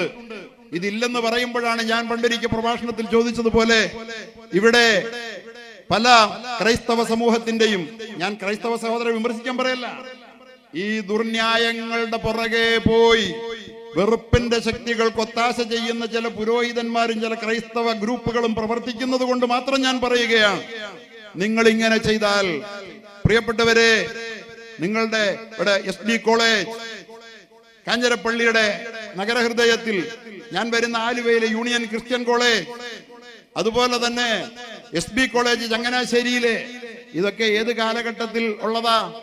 നിങ്ങളുടെ കയ്യിലേക്ക് എങ്ങനെ വന്നു ചേർന്നതാ? പൂർവികന്മാരാരും വഖഫ് ചെയ്തതല്ലല്ലോ, ഒന്നും അല്ലല്ലോ. അതേസമയം ഞങ്ങളുടെ പൂർവികന്മാർ വഖഫ് ചെയ്തതാണെന്ന് രേഖയില്ലാത്ത ഒന്നിലും ഞങ്ങൾ അവകാശവാദം ഉന്നയിക്കാറില്ല. അവകാശവാദം ഉന്നയിക്കുന്നത് പോയിട്ട് അത് പ്രൊട്ടക്ട് ചെയ്യാൻ പോലും വേണ്ടത്ര ഞങ്ങൾക്ക് കഴിഞ്ഞിട്ടില്ല. പിന്നെ അത് വഖഫിനെ വഖഫ് അല്ലെന്ന് പറയുമ്പോൾ വഖഫാണെന്ന സ്റ്റാറ്റസ് അംഗീകരിക്കണമെന്നേ ഞങ്ങൾ പറയുന്നുള്ളൂ. അവിടെ കബളിപ്പിക്കപ്പെട്ട പാവം ജനതയെ പുറന്തള്ളണമെന്നും ഞങ്ങൾ പറയുന്നില്ല. തികച്ചും ഉദാരമായ ഈ നിലപാട് സ്വീകരിക്കുന്ന ഒരു സമൂഹത്തെ അവരുടെ കൈവശമുള്ള വഖഫ് ഭൂമികൾ കൊണ്ട് ഈ രാജ്യത്ത്, ഞാൻ ഒരു കാര്യം പറയട്ടെ, നമ്മുടെ ഒരുപാട് പള്ളിപ്പറമ്പുകൾ, ഇന്ന് 25 ഏക്കറുള്ള ഒരു പള്ളിയിൽ ഞാൻ ജോലി ചെയ്തവനാ. ഖത്തീബിന് ശമ്പളം കൊടുക്കാൻ ഇന്നും കൈ കാശില്ല. ഇങ്ങനെയാ നമ്മൾ വഖഫ് ഭൂമിയെ കൈകാര്യം ചെയ്യണേ, മനസ്സിലായില്ലേ? 40 ഏക്കർ ഭൂമി വഖഫുണ്ട്. ഞാൻ അറിയുന്ന എറണാകുളം ജില്ലയിൽ ഇന്ന് 40 ഏക്കർ ഭൂമി വഖഫുണ്ട്. അവിടെ പഠിക്കുന്ന അന്തേവാസികൾക്ക് വേണ്ടത്ര സൗകര്യം നൽകാൻ കഴിയുന്നില്ല.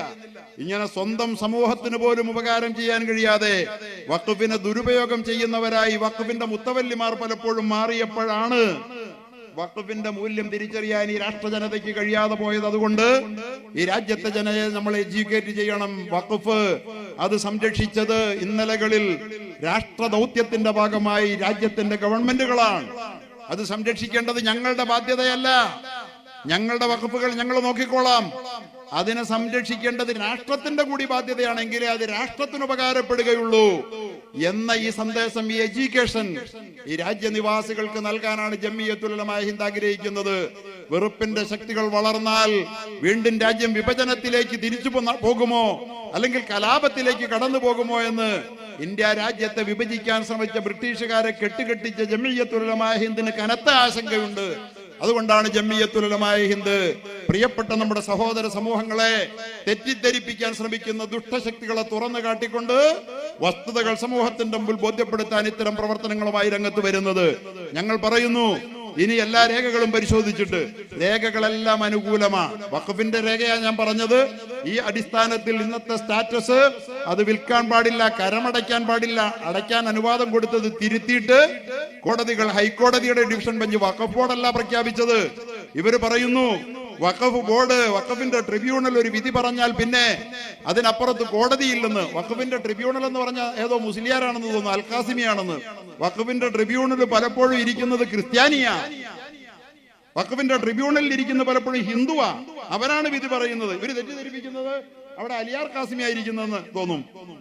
ആ നിലയിലാണ് തെറ്റിദ്ധരിപ്പിക്കുന്നത്. അല്ല മുസമ്മൽ കൗസരിയാന്ന് അല്ല. ഇവിടെ വഖഫ് ട്രിബ്യൂണൽ ഹിന്ദുവും ക്രിസ്ത്യാനിയുമായ രേഖകൾ വെച്ചാണ് പലപ്പോഴും അവർ സംസാരിക്കുന്നത്. വേണ്ട, കോടതി പരിശോധിക്കില്ലെന്ന് പറഞ്ഞു. മുനമ്പത്തെ വഖഫ് ഭൂമി വഖഫാണെന്ന് ഹൈക്കോടതിയുടെ ഡിവിഷൻ ബെഞ്ച് വിധിച്ചതാ. ഇവര് വെല്ലുവിളിക്കുന്നത് കോടതിയല്ലേ? ഇവര് രാജ്യദ്രോഹ കോടതിയെ ലക്ഷ്യമല്ലേ പ്രവർത്തിക്കുന്നത്? ഇവരെയൊക്കെ തുറുങ്കിലടയ്ക്കേണ്ട ദൗത്യമാണ് ഗവൺമെന്റ് നിർവഹിക്കേണ്ടത്. എങ്കിലേ രാജ്യത്തെ സ്വൈരം നിലനിൽക്കുകയുള്ളൂ എന്ന് സൂചിപ്പിക്കാൻ ആഗ്രഹിക്കുക. ഏത് നിയമത്തിന്റെ അടിസ്ഥാനത്തിലാണ്? ഇന്ത്യയുടെ പാർലമെന്റ് നിർമ്മിച്ച നിയമത്തെ മാനിക്കാൻ രാജ്യത്തെ എല്ലാ പൗരനും അവകാശമില്ലേ? ആ അവകാശത്തെ വെല്ലുവിളിച്ചുകൊണ്ട് രാജ്യത്ത് വൈരം വിതയ്ക്കാൻ ശ്രമിക്കുമ്പോ ഇത് അരുതെന്ന് പറയേണ്ട ബാധ്യത നമ്മൾ എഡ്യൂക്കേറ്റ്. പണ്ട് നമ്മുടെ രാഹുൽ ഈശ്വർ ഉണ്ട്, ശബരിമലയിലെ തന്ത്രി കുടുംബത്തിൽ പിറന്ന എഡ്യൂക്കേറ്റഡ് ആയിട്ടുള്ള ഒരു ചെറുപ്പക്കാരനാ. അദ്ദേഹത്തിന്റെ എല്ലാ ആശയങ്ങളും നമുക്ക് യോജിപ്പില്ലെങ്കിലും അദ്ദേഹം പക്ഷേ മതവിഭാഗങ്ങൾക്കിടയിൽ വെറുപ്പുണ്ടാക്കരുതെന്ന് വിശ്വസിക്കുന്ന ഒരാളാണ്. ലക്ഷ്യം നേടാൻ പലതും ഉണ്ട് ഹിന്ദുവിന്. പക്ഷെ അത് ഹിന്ദുവും മുസ്ലിമും തമ്മിലടിച്ചിട്ട് വേണ്ട, സ്നേഹത്തോടെ നമുക്ക് ഒരുമിച്ച് നിൽക്കാം. അദ്ദേഹം ഒരിക്കൽ പറഞ്ഞു, സംവരണം കൊണ്ട് മുസ്ലിങ്ങൾ തട്ടിയെടുക്കുന്നു എന്നുള്ള RSS പ്രചാരണമൊക്കെ എന്റെ വീട്ടിലും കേട്ടു വളർന്നവനാണ് ഞാൻ. പക്ഷേ ഞാൻ ഒരിക്കൽ ഒരു മുസ്ലിം MLA ഇരിക്കുന്ന സദസ്സിൽ വെച്ച് സംവരണത്തിനെതിരിൽ അതിനിശ്ചിതമായി പ്രസംഗിച്ചു. ആ MLA എല്ലാം കേട്ടി ചിരിച്ചിട്ട് കയ്യും തന്ന് ഇറങ്ങിപ്പോയി. പക്ഷെ പിന്നെ ഞാൻ സ്വയം പഠിച്ചപ്പോഴാണ് സംവരണത്തിലൂടെ മുസ്ലിങ്ങൾ ഒന്നും തട്ടിയെടുത്തിട്ടില്ല, അവരുടെ അവകാശം പോലും അവർക്ക് കിട്ടിയിട്ടില്ലെന്ന് ഞാൻ സ്വയം തിരിച്ചറിഞ്ഞത്. അതുകൊണ്ട് നിങ്ങൾ അധികമായി ടോളറേറ്റ് ചെയ്യരുത്, ഒരുപാട് സഹിഷ്ണുത കാണിച്ച് സത്യം ആളുകൾക്ക് മനസ്സിലാക്കാൻ കഴിയാതെ പോകരുത്. എന്നാൽ നിങ്ങൾ എക്സ്ട്രീം ആവുകയും ചെയ്യരുത്, തീവ്രവാദ സമീപനവും സ്വീകരിക്കരുത്. മറിച്ച് നിങ്ങൾ ഞങ്ങളെ എഡ്യൂക്കേറ്റ് ചെയ്യുക, വിദ്യാഭ്യാസം ചെയ്തു തരിക, ഞങ്ങൾക്ക് പറഞ്ഞു തരിക കാര്യങ്ങൾ, അത് നിങ്ങൾ ചെയ്തിരിക്കണം. ജമിയത്തുൽ ഉലമാ ഹിന്ദിന്റെ കുന്നത്തൂർ താലൂക്ക് ഇതിന്റെ ഞങ്ങളുടെ ആദരണീയനായ ഉസ്താദ് ബഹുമാനപ്പെട്ട മല്ലാഹിരി ഉസ്താദ് ജില്ലയുടെ പ്രസിഡന്റ് ആയിരിക്കുകയാണ്. ഇന്നും ചെറുപ്പക്കാരന്റെ ഊർജ്ജസ്വലതയോട് ഉപദേശ നിർദ്ദേശങ്ങളോടും കൂടി ജമിയത്തുൽ ഉലമാ ഹിന്ദ് പറയുന്നു, ഞങ്ങൾ ഈ രേഖകളെല്ലാം കോടതിക്ക് മുമ്പിൽ വയ്ക്കും, കോടതി വിധി എതിരായാലും ഞങ്ങൾ അംഗീകരിക്കും. ബാബരി മസ്ജിദ് കണ്ടില്ലേ, ഞങ്ങൾക്ക് നൊമ്പരമുണ്ട്, ആ വിധി തെറ്റാണ്, പക്ഷെ ഞങ്ങൾ അംഗീകരിക്കാതിരുന്നോ? കലാപം കൂട്ടിയോ? കോടതിയിൽ പറയൂ നിങ്ങൾക്ക് ന്യായമുണ്ടെങ്കിൽ എന്ന് പറയുന്ന ഒരു സമുദായത്തെ രാഷ്ട്രദ്രോഹികളായി ചിത്രീകരിക്കാൻ ശ്രമിക്കുന്നവരെ നിങ്ങൾക്ക് രാജ്യക്കൂറുണ്ടോ എന്ന് നിങ്ങളോട് തന്നെ ചോദിക്കുക. ഞങ്ങൾ വിധി പറയുന്നില്ല എന്ന് മാത്രം പറഞ്ഞുകൊണ്ട് മഹത്തായ ഈ ദൗത്യം ഏറ്റെടുത്ത് ഇങ്ങനെ മനോഹരമായ ഒരു സമ്മേളനം സംഘടിപ്പിച്ച എന്റെ പ്രിയപ്പെട്ട പണ്ഡിത സഹോദരങ്ങൾ, കൂട്ടുകാർ, അവർക്കെല്ലാവർക്കും പടച്ചതമ്പുരാൻ നല്ല പ്രതിഫലം നൽകട്ടെ. ഇതൊരു രാഷ്ട്ര നിർമ്മാണ പ്രക്രിയയാണ്. വെറുപ്പ് കൊണ്ട് ഒരു രാജ്യം ഇല്ലാതാവുകയാണ്. വെറുപ്പുൽപാദിപ്പിച്ചാണ് ഒരിക്കൽ നമ്മൾ പിളർക്കപ്പെട്ടത്. ഇനിയും അത് സംഭവിക്കരുത്, കലാപത്തിലേക്ക് രാജ്യം കൂപ്പുകുത്തരുത് എന്നാഗ്രഹിച്ചുകൊണ്ട് നടത്തുന്ന ഇത്തരം പ്രവർത്തനത്തിൽ ഞാൻ ഇവിടെ വന്നപ്പോൾ കണ്ടു ബഹുമാനപ്പെട്ട ദക്ഷിണ കേരള ജമിയത്തുൽ ഉലമയുടെ ആദരണീയനായ ജനറൽ സെക്രട്ടറി ഈ പ്രവർത്തനങ്ങൾക്ക് പിന്തുണയുമായി വന്നത് വ്യത്യസ്ത രാഷ്ട്രീയ പ്രസ്ഥാനത്തിന്റെ, ലീഗിന്റെ, കോൺഗ്രസിന്റെ, CPM-ന്റെ, അതുപോലെ തന്നെ SDPയുടെ എന്നെല്ലാം ഇവിടെ കൂട്ടുകാർ പറഞ്ഞു. എല്ലാ പ്രസ്ഥാനത്തിന്റെയും പ്രവർത്തകർ ഈ നന്മയെ മാനിച്ചുകൊണ്ട് ഇവിടെ പങ്കാളികളായതൊക്കെ ഈ രാജ്യത്തെ ജനങ്ങൾ ഒരുമിച്ച് ജീവിക്കണം, സ്നേഹത്തോടെ, സഹകരണത്തോടെ, സഹവർത്തിത്വത്തോടെ നമ്മുടെ രാജ്യത്തിന് ഇന്നലകളിൽ എന്ന പോലെ മുന്നോട്ട് പോകണമെന്നുള്ള ആഗ്രഹം മനസ്സിൽ നിറഞ്ഞു നിൽക്കുന്നത് കൊണ്ടാണ്. അള്ളാഹു അനുഗ്രഹിക്കുമാറാകട്ടെ. ഇല്ല, നമ്മുടെ രാജ്യം തകരില്ല.